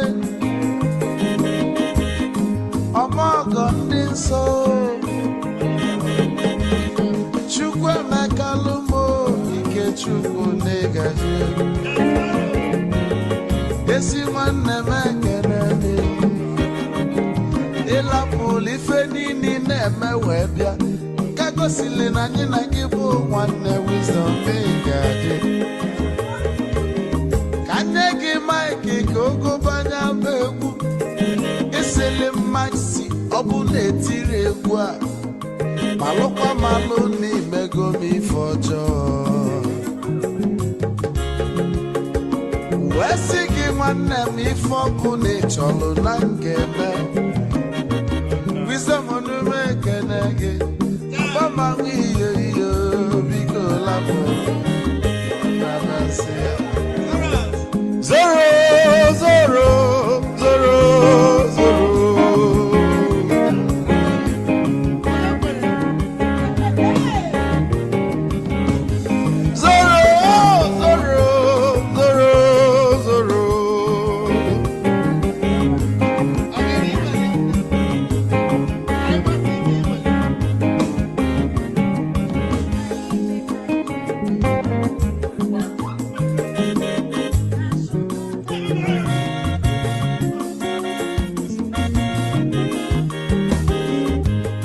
Deburu joy na bugwa Hausa Sokoto Ujembe mwilo Anu solo nwe ma n'ọfịa n'ara Onye nwụrụ zuru ike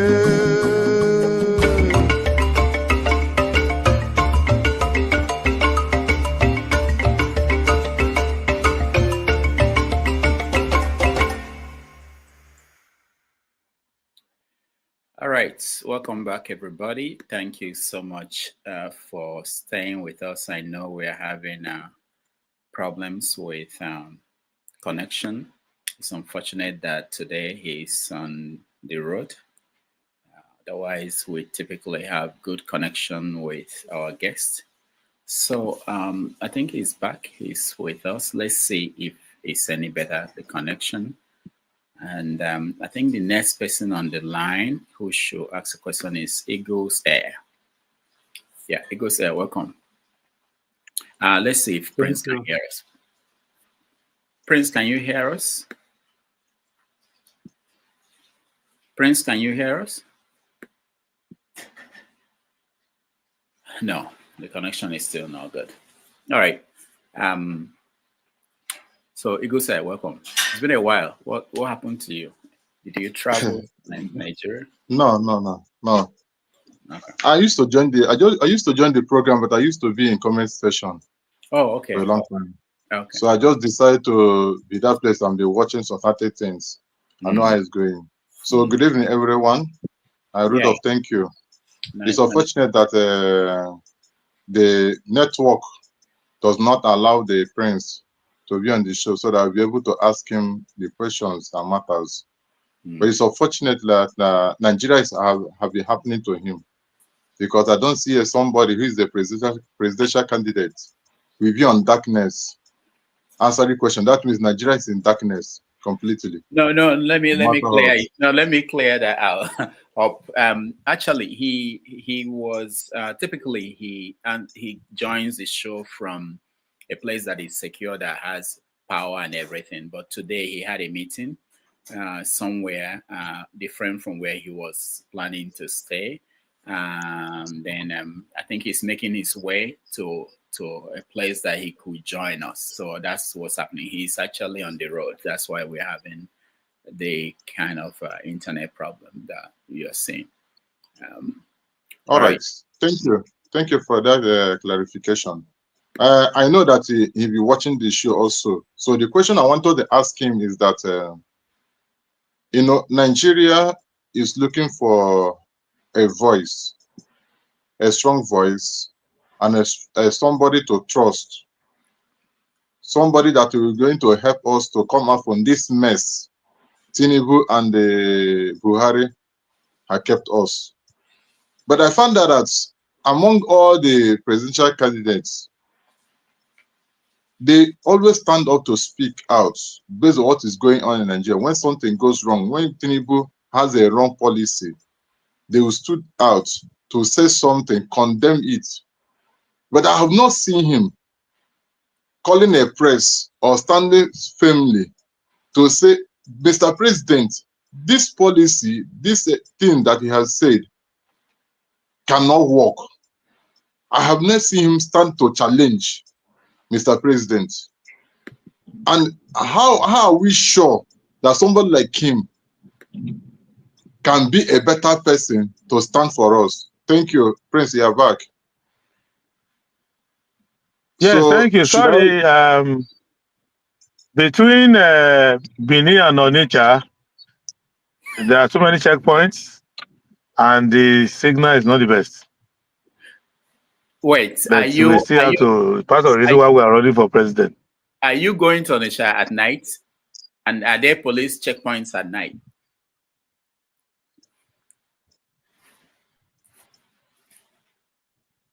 Prince, we can't hear you. Did you hear me? Am I what? Are you going to Onitsha? You said between Bini and Onitsha, there are so many checkpoints. Are you Yeah, going I can hear you. Are you going to Onitsha this night? We are continuing the Lord's work. See, well, it's a short distance because it doesn't take 2 days to get there. Once you leave Benin, you'll be in Onitsha in about 4.5 hours or so. Wow. Not that bad. All right. So, Eagles Air, can you repeat? Just make it quick. Your question. Yes, Mr. Prince, thank you so much for being our guest tonight. I want to ask a question because this question matters a lot. Most of us in this platform are living in diaspora, and we are looking forward to see a strong candidate, a strong voice, a strong person who can stand openly and make his voice to be known to the masses, especially the citizens of Nigeria. But currently, the mess Tinubu and the Buhari have kept Nigeria. All citizens of Nigeria are looking for a strong voice, a strong person who can stand openly and speak to all this thing that is happening and ready to fight for it. Thank God you are a legal practitioner. You know what is involved in anything concerning law of Nigeria. But recently, there's a lot of things that are playing in Nigeria. I have not seen you calling a press or making a press conference condemning some policies or condemning some laws or condemning some state of emergency Tinubu have placed on River State. I have not seen you standing firmly condemning something like a Weston Wike over some certain shenanigans they are playing in Nigeria. Rather, you kept silent on it. Then how do we trust somebody that keeps silent on all these kind of things? Thank you, Rudolph. All right, thanks, Eagles Air. So, Prince. Okay. I know I have your unfinished question before, but let me deal with this one before I forget. Okay. I am running for president. I am not a social commentator on every issue. If I am speaking on every issue, my message will not be clear. There are many bad actors that I'm aware of. Wike is one of them, but there are several of them across the country. My constituency is not River State. My constituency is Nigeria. There are governors arresting students who claim in Adamawa State that their teacher didn't come to class. That is human. People be arrested in Kaduna. People are arrested all over the country. And that is why you will see that a great hero like Showore is fighting this one today, fight illegitimate IG tomorrow, fighting the other one today, which is good for the country. And I admire him for that. But every day, these people will give you one thing to comment on, one thing to fight. I am working on the ground, working all over the place on how to replace them. And all this drama will stop at once. So, for example, how hard it is to condemn Wike who makes inflammatory statements. But Wike works for a president who allows him to make that statement. Because the president can say to Wike, if I hear PIM from you again, I will fire you. Wike will stop talking. I was speaking with Governor Atta, who was lamenting on what how they set up Elders Forum and all of that, and how they went there. They will talk. President will talk nicely to them. Next minute, Wike will blast them. I can't be chasing shadows. When they set fire on the House of Assembly, am I not supposed to comment on that one? Is it normal for a House of Assembly to catch fire because there's politics? When the governor went to demolish the House of Assembly, am I supposed to comment on that as well? Am I supposed to comment on 27 lawmakers who openly said in the open that they have changed their party? And then sometime later they say they are still lawmakers, they have not changed their party. I comment on that. Am I going to comment on a governor who opened his eyes and called 3 lawmakers or 4 and reading budget to 4 people? Does it make any sense? So which of it makes sense? So am I going to comment on judiciary who gives judgment on the other issue? So let me focus. If journalists ask me that question, I will give my answer like you're asking me now. But I won't wake up in the morning issuing statements up and down. I don't have that kind of time. But if in the course of interview you ask me, like emergency, I say my own. On this matter, but I cannot be a commentator on local issues, on every local village issues. I talk of the broad issues that brought me to politics, how to fight poverty and insecurity. I commented on the budget. I did an alternative budget, presented to the media, talking about it. Nobody talked about it that time. All these people said they want to fight for you and for your community. They did not do a budget to counter Tinubu's budget. They couldn't even take time to read the budget and understand it. I comment on issues that are of presidential significance. But in Rivers State, go and ask the role SDP is playing in terms of speaking out. In my state, where I come from, when the governor was ill and they would not let the deputy governor take over, I did not comment on it because it's a local state affair. But the chairman of SDP in Ondo State was giving press conferences every week. Every week, Ondo State SDP was dealing with that. The same way, when somebody was arrested in Kaduna and taken to jail by the state government, Solomon Dalun, who works on my campaign, went there to speak on it. So there is strategic communication, and that is why I'm focused. I cannot focus on every issue. Same way I cannot issue condolence on every person who dies. People in my party will issue the condolence. Once my party will issue the condolence, just as I cannot attend every book launch. When President Babangida said, come to my book launch, send me invitation, my party went. I can't attend every book launch. I can't attend every funeral. I have 24 hours and I still practice law. I go to court regularly. I still do my legitimate business because I don't have billionaires and trillionaires to say, I'll give you money if you concede this economy to them. So I still have to earn a living. So now that is the position. I can't speak on every issue. And if I have to speak, I speak in a nuanced way. I don't take sides. I speak the truth. So sometimes when an issue is being taken in a narrow way, I can speak extensively on it and I will end up satisfy everybody. Because Wike is good, Fubara is bad. Fubara is bad, Wike is good. I don't reason like that. I go into the history of a problem I look at the issue, I look at the future, I look at the analysis, and I come to the conclusion. So that's how I do my things. So well thought out in my humble view. Back to the discussion before. When the APC shows Akpabio as their candidate for Senate President, PDP shows Yari. Both PDP and APC came to meet me personally. In fact, the speaker, the candidate for speaker, came to my house. Akpabio came to me in Lagos. I don't know how he traced me. He came to Lagos. I said to them, go to my party, talk to our party people, tell us what you will do as Senate President, tell us what you will do as Speaker.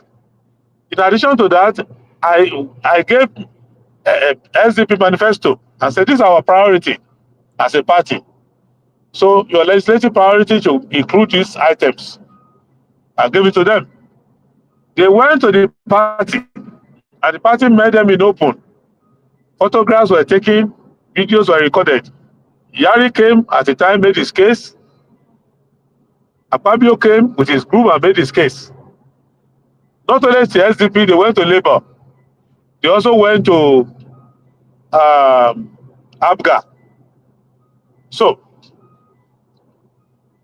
when we listen, we call our own people, we said, when you look at Yari, who was governor of Safara before, when we look at Akpabio, both of them look the same to us. So we don't endorse anyone. Go and vote according to your conscience, if you want to vote at all. So SDP did not adopt either of them. That's our position. And they went to Labour as well. And if you look at the votes, some Labour people voted for APC, some voted for... If you look at the vote, you can go and check from the votes and proceedings. Some Labour people voted for PDP, some Labour people voted for APC. So that is not our problem. And since the election took place, more Labour people have joined APC. Zero SDP has joined APC. Zero SDP has joined PDP. PDP has joined Labour, has joined APC. Labour has joined APC. None of ours has joined anybody. I'm not saying, touch wood, that somebody will not join tomorrow. I'm saying so far. And I'm in constant communication with them. I will talk with them, we interact with them, and we do not ask them for money. We do not say, oh, our senator, come and donate to the party. Our House of Reps member, come and donate to the party. No, we still run our party. We run election in different places. We don't go to them and say, give us money or anything. I'm not saying they're not making contributions, but it's not because the party is demanding it. So,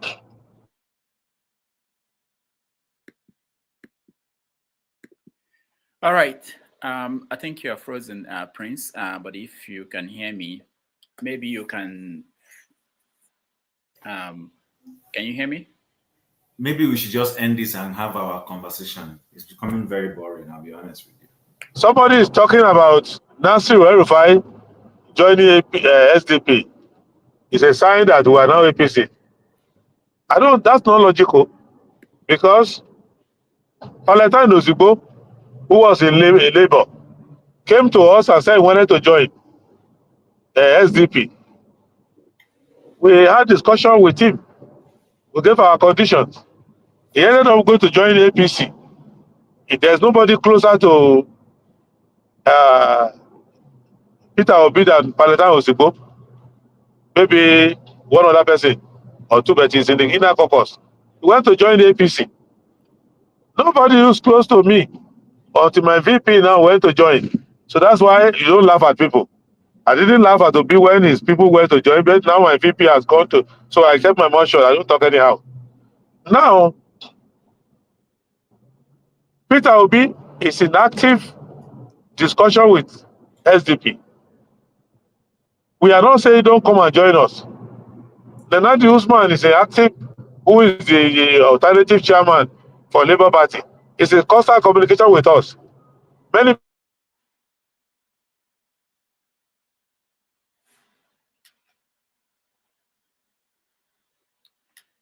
All right.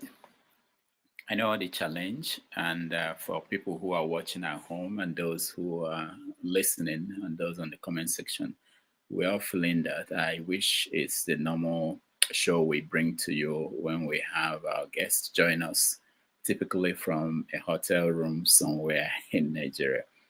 But this is what it is today, and hopefully next time we will have an interesting conversation with less interruptions. Let me see what we're going to do. We have about 20 more minutes left before we end this section, and then have what we call the reaction. Because moving forward, we've agreed from last week that when our guests come, we talk to the guest and then have him answer your questions. And after that, we open a new stream. That new stream will be where we are going to discuss our own feedback on what happened during that conversation. So we have another maybe 19 minutes. Let me bring in people who didn't get a chance to ask a question and see if he's going to. I didn't know he was traveling for a longer distance. I thought he was just going to maybe a hotel near where he had the meeting, but it's apparent that he's on a long journey. So that's why. So I do apologize because I'm on the highway and this happens. So in conclusion,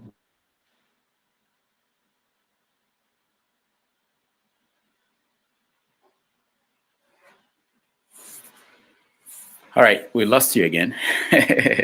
Yeah, I'm surprised because if you're traveling across United States, you have dead ends, places that your phone connection will be bad. So I'm actually surprised. And in Nigeria, you can actually leave Lagos and go to Ibadan and still have connection along the way. So that's an improvement. Dr. Damages, I'm surprised that he's saying that from Benin to Onitsha is 4 hours. It's not 4 hours. Okay, I'm from Asaba, and Asaba is next to Benin. Asaba is next to Onitsha. From Benin to Asaba is about an hour, at most an hour and a half or two. So I don't know where he got that 4 hours from. Is the road so bad that he can't, that they go into potholes and all that?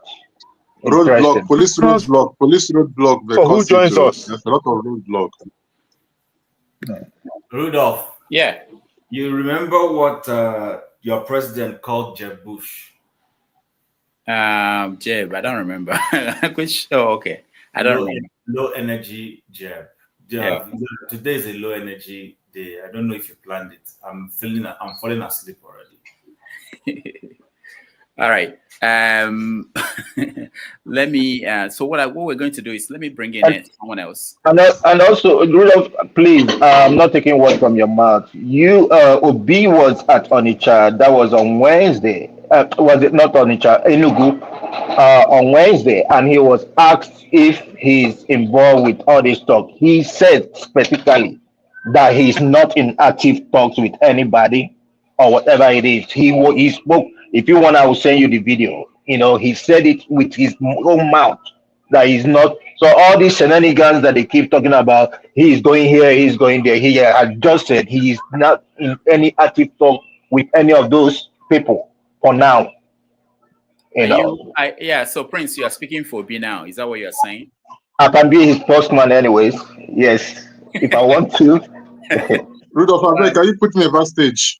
All right. So Prince, I don't believe what you are saying based on all the reporting on the ground. There is nobody who is a serious politician at this point in Nigeria who is not talking to other political parties to see, especially those in Labour, because Labour is, by all estimation, dead.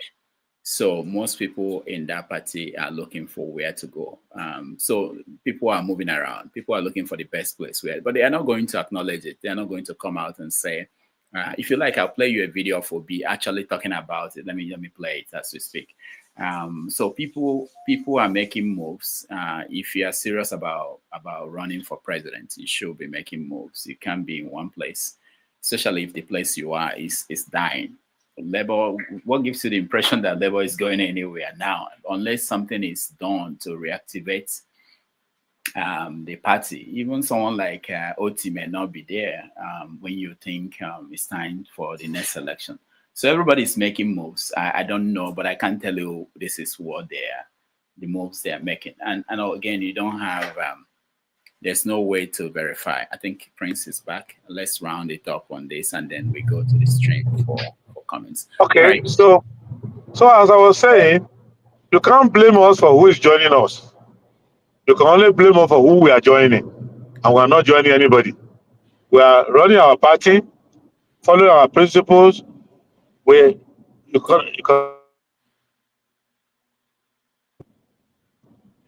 can investigate. Some of the holier than thou people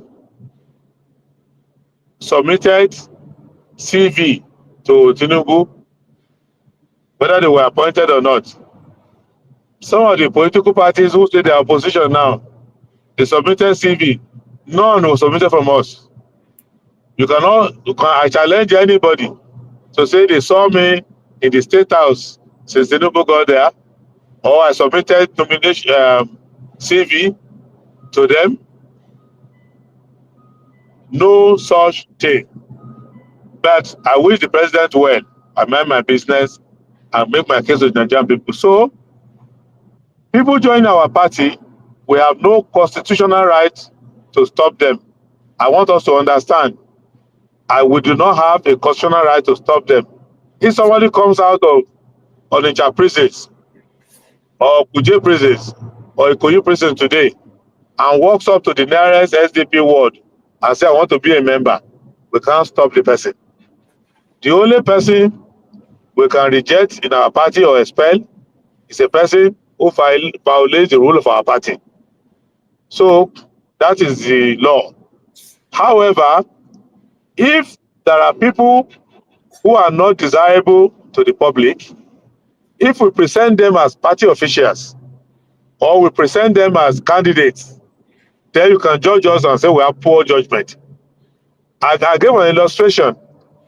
The Catholic Church cannot stop you from coming to pray there, but they refuse to make you a priest, but they cannot stop you from coming to pray. No church can say, don't enter the church because you are a bad guy, but they can say, we will not make you a bishop. Nobody can stop you from coming to a mosque to pray, but they will have qualification for who is the chief imam. So that's what I want you to understand. Joining our party doesn't mean we endorse your entire lifestyle.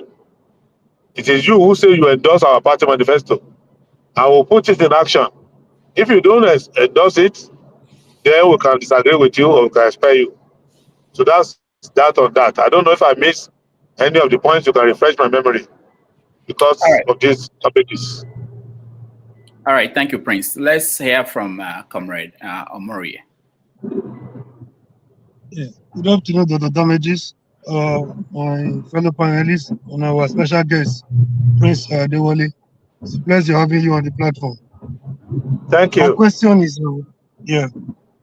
there's a popular saying that it's tantamount to insanity, doing the same thing over and over and expecting a different result.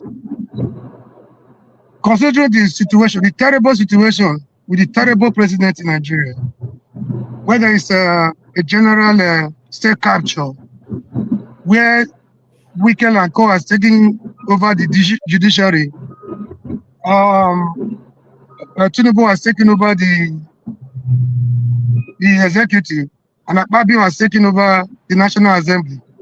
There's a general sense of insecurity and tension in the land. The National Assembly, institutions of states are compromised. From INEC to judiciary to National Assembly, even to the police, they are compromised. I'm surprised we are here talking about 2027, but we have not recovered from the bruises and the brutality we received in 2023. What do you hope to do differently without checkmating these anomalies between now and 2027? What do you hope to do in 2027 general presidential election if we have another repeat of 2023? Thank you. Thank you very much. First and foremost, you can be doing the same thing all the time, but don't expect a difference. The Earth is rotating around the sun. The Earth is rotating around the sun every 24 hours from time immemorial. That's why we still continue to have the. Prince, if you can hear me, there are suggestions. Until we go out of the orbit. Prince, maybe you can turn off your camera and see if the connection will be better.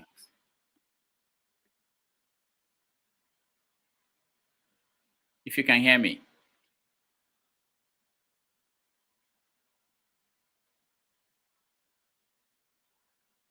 All right. I've done that. Okay, good. I thank the DBR. The DBR that suggested that. I thank him very much. So now, what we are doing differently is that we were not involved in the election before. The first difference I am making to Nigerian politics is joining it. That's the first difference. So the first difference, if you want to do.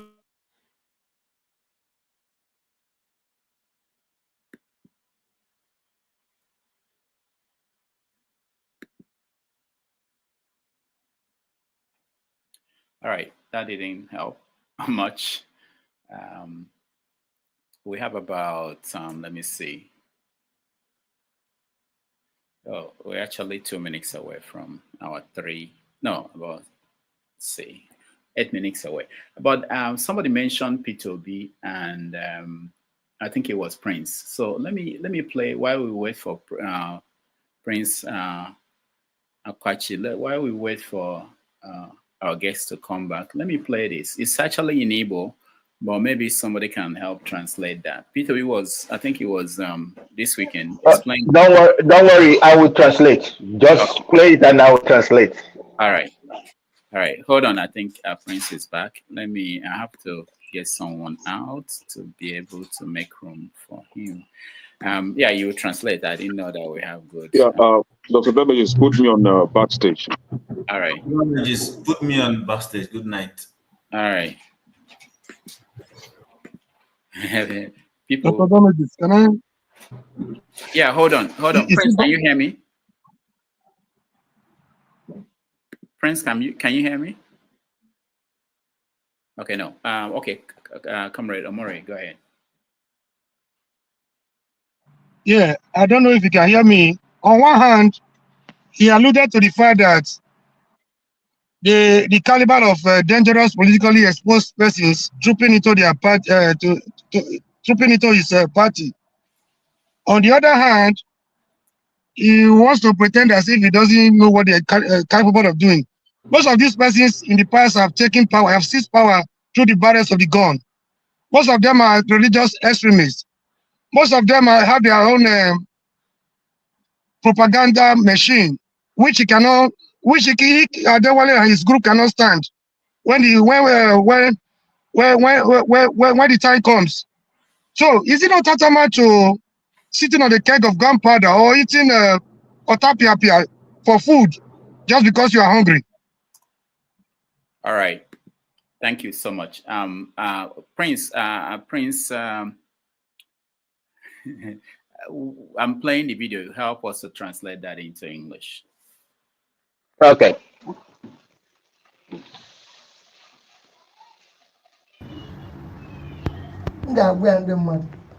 What do you I will tell the people.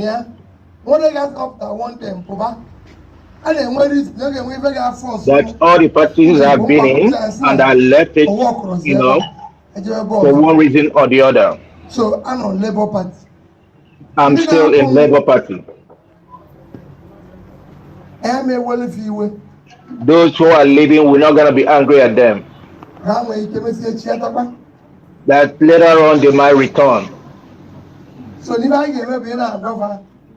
The only thing we're going to do is still to tell them that wherever they're going to is not a good place. That why we're in politics is to do things, to do things that concern the people. and that they are going wherever they're going just because of for selfish reasons. All You right. see that? Did I do good? Yeah, you're good. You should go and be an interpreter for your but somebody will come here and tell me I'm not Igbo. You imagine that? Who did that? What's his name? Oh, one guy. He came here. He was born and said I'm not Igbo. I was looking at him and told him he's not more Igbo than me. As a matter of fact, I was born at Onitsha, grew up at Onitsha, raised in Enugu. Yeah, you did well. Hold on, Prince. We have Prince Adewale back. All right, so we're rounding up. We have 4 minutes. So Prince, go ahead. Okay, so basically, I don't know if we're discussing that the difference you have to make is for you to come in. People want politics to change, but they don't want to come in. So they come in. Second thing I will change in 2023 or 2027 is that as they are doing coalition, they are doing coming together, people must not want to cheat. And I can tell you, if you listen very well to the strategy of different people, it is not only those who are in government that want to cheat. Some people cannot repent from cheating. They will say, oh, we cheated for them. We can come and help you cheat. So generally to say there should be no cheating. Thirdly, for the opposition, if they are opposition at all, to have an ideological convergence. The fact that, how do you define opposition today? Anybody who is not in Tinubu's government is opposition. Whether he's saying exactly what Tinubu is saying, he's going to do exactly what Tinubu is doing, he's not opposition. He's opposition now. So if any of the Tinubu's ministers now, current minister, resigns or is removed, and he holds a press conference with Atiku, it's an opposition now. If Sheyi Tinubu crosses to SDP, it's opposition now. So that definition of opposition must change. It must be based on, if you are opposed to the government, why are you opposed? What are the ideas that you have that are different from their own ideas? What will you do differently? And your behavior as a party, how is it different? Right now, there are 5 political parties with senators. Do they vote according to party line? I don't think so. They vote the same way. So even though there are 5 parties, there's no real opposition. Sometimes, like the tax bill, I went around the country campaigning on the tax bill, where I disagree with the tax bill. But there are APC people who oppose the tax bill too. But they were opposed to it, not for the reason why I was opposed to it. Some were opposed to it on regional issues, some were opposed to it on personal issues, some were opposed to it because they didn't read it, some were opposed to it based on business issues. So we need to narrow down what is the mainstream politics, the status quo, and what is the mainstream opposition, the replacement. So that is the conversation we're having now. So that's what will change. Thirdly, citizens must participate. You cannot have almost 90 million registered voters and less than 25 million coming to vote. We must do something about that. Fourthly, we must remove the influence of money from politics. Legitimate money is okay, spend according to the guideline is okay, but not money that is meant to buy election. Fifth, that must change is that we must respect outsiders like us who come with ideas. Don't assume that, oh, it is those who have been governors before, those who have been senators before, problem, are the one who can make a difference. I went to Numan, Adamawa State, where nearly 80,000 people joined SDP. Nobody congratulated me, but one or two big men joined my party. People are shaking my hand in the airport. Congratulations, congratulations. So the mentality does not change. Why do you think the thing will change? Those are the things that can change. You have other things that you think can change too. But I think also the media has to change. They have to love the country. They have to not follow sensation. They will not cover real business of the people. They will cover sensation, sagas, scandals. Focus on real issues. If you ask the media now, anybody, what was the amount of budget in Rivers State last year budget of Rivers State? What is the performance of that budget? How much is the capital vote? Who spent it? Name the 10 top contractors in Rivers State. The media will not know it, but they will know Wike, Fubara, and all of that. That's what they know. They will not know the areas that cover the people. And those are the things that I want us to change if we want to change 2027. All right. Thank you so much, Prince, for joining us today. We have done 3 hours as we promised. Doctor, please, can you give me my last question? What was it? I forgot. Yeah. On one hand, he alluded the caliber, how dangerous the people that are trooping into his party are. On the other hand, he's saying they have no right to stop anybody from coming in. My question is, most of these people with their political propaganda machine, which they used against Jonathan in 2015, and most of these people have seized power in the past through the barrels of the gun. And most of them are dangerous religious extremists. When the time comes, Prince and his party cannot stop them from doing what they want to do, cannot even stop them from their financial supermuscles and political prowess. Is it not tantamount to eating poison just because you are hungry, allowing these people into their party? All right. Thank you. Prince, okay. Yeah. What I can tell you is this. Ask any pharmacist.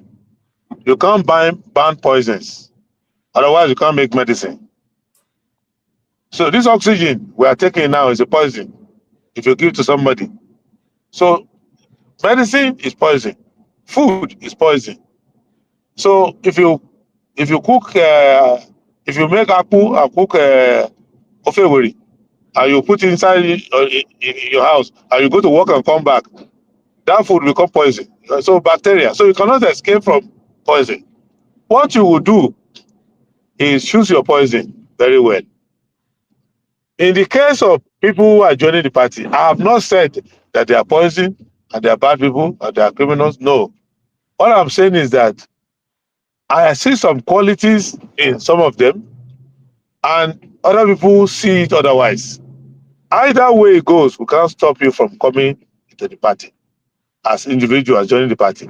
However, for someone like me who is running for president and I say I'm going to defeat Boko Haram, I'm going to defeat terrorists, I'm going to defeat criminals, I'm going to defeat those who are stealing our crude oil, I'm going to defeat economic crime people, economic criminals, I'm going to defeat foreign enemies of Nigeria, and domestic enemies of Nigeria.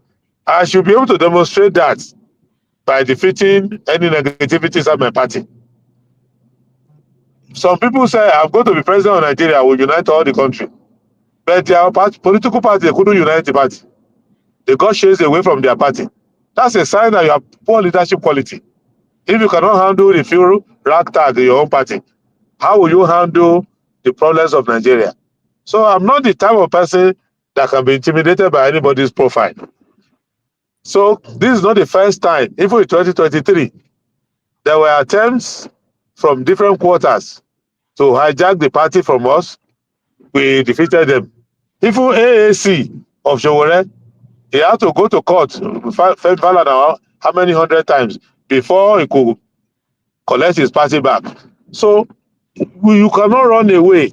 Even if they don't come inside my party, they will still stand on the way to try to stop me in the general election. So the earlier they fight me on my home ground, the better for me. So it is, I don't see, you won't see bad news out of SDP. We are going to reform many people. Those who refuse to reform will be cast by the side. I can guarantee you nobody is too big. We have put a lot of strictures in our party. In fact, some of them, that's why they couldn't come to join us in 2023, because they were putting conditions. Even now, many were attending meetings regularly. People put conditions, we throw the condition away. So, and those who have joined have started testing our way. You notice last week, some people came with placards to try to remove our national secretary. You saw how quickly we stamped it out. Police did not come. We didn't go to court. We didn't go on AITA, arise anywhere. We didn't cause crackers. We stopped it, and we stopped it dead. I only had to go on arise and make one statement. The national secretary is not going anywhere, and that's ended it. So what I'm letting you know is that we're not God, we're humans. We can make mistakes. We're not infallible, but SDP is the strongest party. It is not for nothing that people are coming. It's because we have managed to save our party from the onslaught that kill other parties, including the giant called PDP. That is the reason, and the new kid on the block, the firebrand. All the obedience in the world, they can be on Twitter, they can be everywhere, they can shout, they can say they are good, but they couldn't save their party from being destroyed. So we're not laughing at them. We are also touching wood that it won't happen to us. But what we are saying is that there's vigilance, there's management. You have to skill. For you to wake up in the morning and say, I want to be president, you must be able to deal with bad guys and come on top. You must be able. So that's why you're not a big man if we don't collect your money. You're not a big man if we don't come to your house to hold meeting. You're not a big man if we don't need your the negative part of your skill for our purpose. So we stand where we stand, and that is where we stand. So pray for us as we are praying for ourselves, but we promise you that anyone who is coming to the SDP with a negative mind will go empty-handed. Anybody who is coming in to come and who is coming because of the tears of the Nigerian people, the travail of the Nigerian people.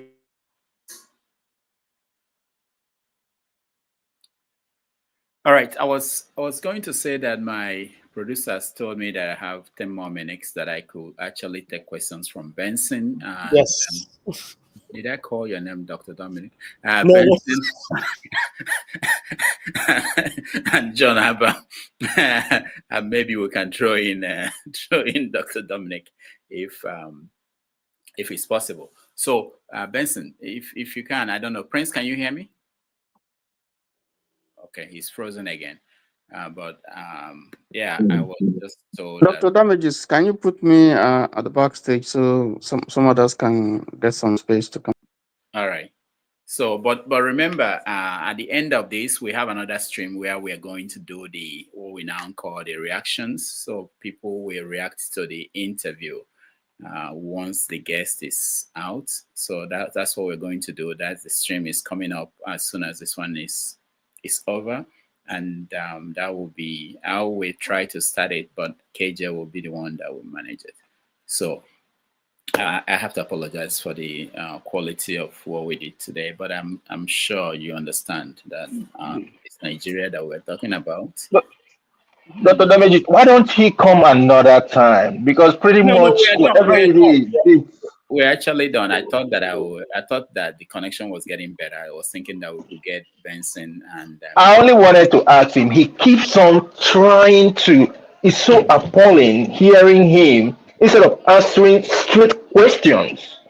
He's dodging and dodging, and then he keeps throwing jabs at other people. Is always, and the person he's kind of like got so much in his head is Obi. Peter Obi is almost in his head in everything that he's been saying. First, he talked about Obi's dressing. Now he's talking about how Obi moved around some political parties or whatever it is. The whole shenanigans. But it is what it is. For me, I think it's been a good day, and I've had enough of him. Please, I've had enough. Yeah. All right. Thank you so much.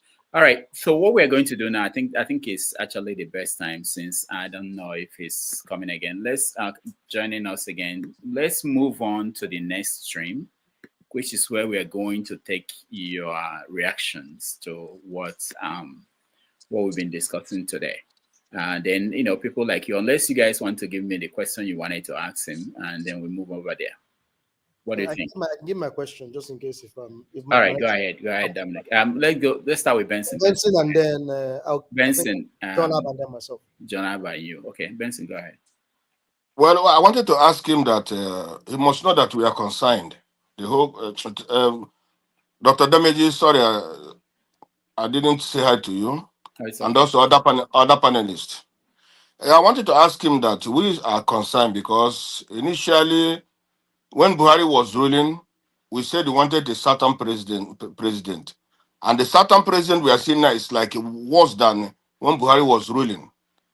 If that Buhari was ruling, it's even better, because what the Boko Haram are doing now, the these things are doing now, the Fulani herdsmen are doing now, this man cannot even disarm them. But people were saying because they are Buhari's brother, that's where. But this man cannot disarm them. And the people of Ondo, Enugu, and all of them, very soon they begin to the YG camp. You see? And now he's talking about coming to rule Nigeria or what. Okay? And Peter, el-Rufai coming to their party is also a concern. And again, these people, this SDP, when Buhari was ruling, Buhari ruled with the support of his tribesmen, the Fulanis. They were support of him. And Tinubu are ruling with the support of the Yorubas. Because if they're not in support of, if the Yorubas are not in support of him, the elders, mostly the elders, why are they not condemning what he's doing? And why they not voting against or against Tinubu? Why did they voted against Jonathan, which Nigeria even was having a beating at that time? But this time, nothing. It's more worst. But all of them just keep quiet because he employed them, he gives them everything, and are they not concerned that Tinubu is also making enemies to the Yorubas with what he's doing against the southeast and south, and also some parts of the country. There's the Benue people and so on. Are they not concerned that he's bringing enmity to their people? That's what I want to ask him. All right, thank you. Let me see, Janaba, come on. Welcome. Thank you, Dr. Rudy. I wanted to just greet him the last time I was not here, so I don't want him to think that I'm not giving him support, because I think I have many people that throwing so much jab at him, but I know he can take it. And one of the reasons you get depressed because well, the questions about around knowing politics to a certain extent, uh, you have the right to go after the person that he think he can uh, make his case against that is still popular more than him. So I do not know why some of your people don't understand politics, that is the line that he's supposed to go on. Instead of saying, why is he talking about Peter Obi? That's how politics work. And I hope some of your people understand that. You say, I'll roast him later when we go to the other chat, but he's a good man. Thank you. All right, thank you. I like that. Janaba got the drift. So we go over to the next one after this, and then you can say your mind, whatever you want to say. Dr. Dominic.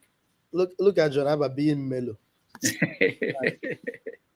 I listened to almost all of his commentary, and the theme that I was getting from him is our party is open and welcoming. We're not going to judge anybody.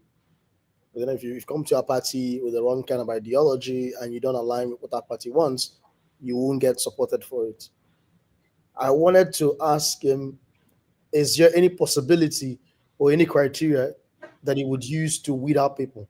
Or is everybody allowed to the party? And then when they come to the party, then he can figure out who he wants to support and who doesn't want to support. The reason why is because it's easier to not allow the wolf into the sheep's gathering, right? Than to allow the wolf to come in. And then when it's too late, you're trying to kick out the wolf. That's essentially what I was going to ask him. Because the sense he was given is accept. And also, if you look at the way he was speaking, he's trying to be very diplomatic, which I'm guessing is he doesn't want to put off people who in the future may want to join the party. So I don't know what he intends to gain by having such an open door policy to people coming in, rather than inviting people based on past. Dominic, let me stop you because he answered this question several times along the way. He said that the law doesn't allow anybody to stop anybody from joining a political party. Gotcha. Okay. So that's the simple answer. But they can decide on who to vote in for positions within the party. So if Tinubu wanted to join SDP today, he's at Tinubu can join SDP. Yeah. So and again, somebody reminded me, and I think he said it too, that he doesn't own the party. He's not the owner of the party. Yeah. He's just a front runner, since he's a member just like everybody else. So Tinubu can join AAC. Can AAC today? Sure will be shocked. That was very interesting. He will leave. That would be a good reason to leave the party. That's very interesting. All right, thank you very much. I think. Doctor, can I interject? Yeah, go ahead. Which shows clearly lack of ideology, number one, which shows that SDP is not different from other parties as a special purpose vehicle. So when he was talking of SDP is special, you would think there are angels coming down from heaven to occupy SDP or to meet the angels already on earth. So a lot of controversy and inconsistency about his position, but network was not friendly, and I think we'll have opportunity to counter him the way we did to Valentine the other day. Thank you. And again, I mean, even the coalition, the coming together, I mean, the opposition is dead on arrival. This is just a repeat of what happened in 2023. If there's anything they should have done by now, is to avoid the three horse race that led to the defeat of Obi and Atiku. Because if you consider what Obi got, if you add what Obi got to what Atiku got, we'll be talking in the neighborhood of 14 million, right? As against 8-point-something million of Jagaban. Now, but with this, fragmentation of opposition, they are all terrible, ambitious, politically exposed people trying to form their own group where they can be, masters. Small kings. They already defeated even before 2027. That's my humble submission. I wish they could make it a two-way traffic, like incumbency versus every other opposition. That would have been nice, like we had in SDP and NRC. Thank you. All right, thank you. So at this point, we end this stream and go over to where we get the reactions of everybody. I want to thank all those who joined us, and I first of all thank Prince Adewole for making our time despite the meetings and everything that were not planned. I understand the situation, but he decided that he must, show face so that it will look as if he left us hanging. We appreciate that. I want to thank all the panelists, those who are still here, Benson, Dominic, Omori. Thank you all. Those that supported us, Alexander Gomez, Steve Majek, Oriako Tobe, Don Anthony, and Alexander Gomez, CCO, and Alexander Gomez Kulata. Thank you all. We appreciate you. We will now go over to get your reaction. to what happened, and then we'll continue the conversation. There's so many things to discuss in Nigeria. Again, thank you all for joining us. I will meet you at the other end. Saying that it's like you came onto this program today to come and harass Ayo Maruese. So, you know, when people use the word harass, it has serious implications in this country. But I'm sure Ayo has additional ammunition. People have also been sending messages that she is right and you are wrong. Let's see messages. Don't be Ayo. Don't let us use native. Release the ammunition. Don't use native doctor method. Let us be facts. Blueprint report. I can send you the links to this. Don't send it. And that's why I asked. That's fine. I can post it on my X come back. Where you said, and at various times, you have you at any time expressed support for the president after you ran for election? No, you see, after I ran for election, I urge Nigerians, like I must do, that any government that is in power. No, it wasn't any government that was in power. Can you let me make my point? Specifically said the administration and the government of President Bola Tinubu. Read it to me. It wasn't. Three things. Let me tell you so that we don't waste time. One, when I was running against Tinubu, I ran against him effectively and I opposed him on every issue. When they said he won in the election, because we have signed a peace accord, I honored that peace accord. I said, congratulations. Anybody wants to go to court, you can go to court. I look at the case, I don't see how I'm going to succeed in court, I left it, I'm a lawyer. Did you ask your supporters to support him? Never. You did? No, please, stop saying you did that we are children. Bring it out, read it, where I said it. Okay, let me read it. So that with the I'll read the Daily Trust report now. Daily Trust report? Read it, I read it. I'll put it on there. Please, just listen, let him read. By rights advocate Shegun. What date? Said governance should start immediately after the winner of an election is announced. He expressed reservations, just like other Nigerians, about the conduct of the 2023 poll, but noted that it should not stop governance from going on. He said, and let me just skip very quickly to the part where he said that. What date, please, so I can know? It was in May 2023. May? Yes. May what? 2023. So he says, you've considered defeat and advised Nigerians to support the president-elect Asiwaju Bola Tinubu so that the government does not fail. So you were very, so it was quite... That's different from what you said. No, but that was in terms You of... said I asked before the election, I said I will do. You were here yesterday. You were saying on that day, you were doing on that day, you didn't correct. You said... You called your supporters.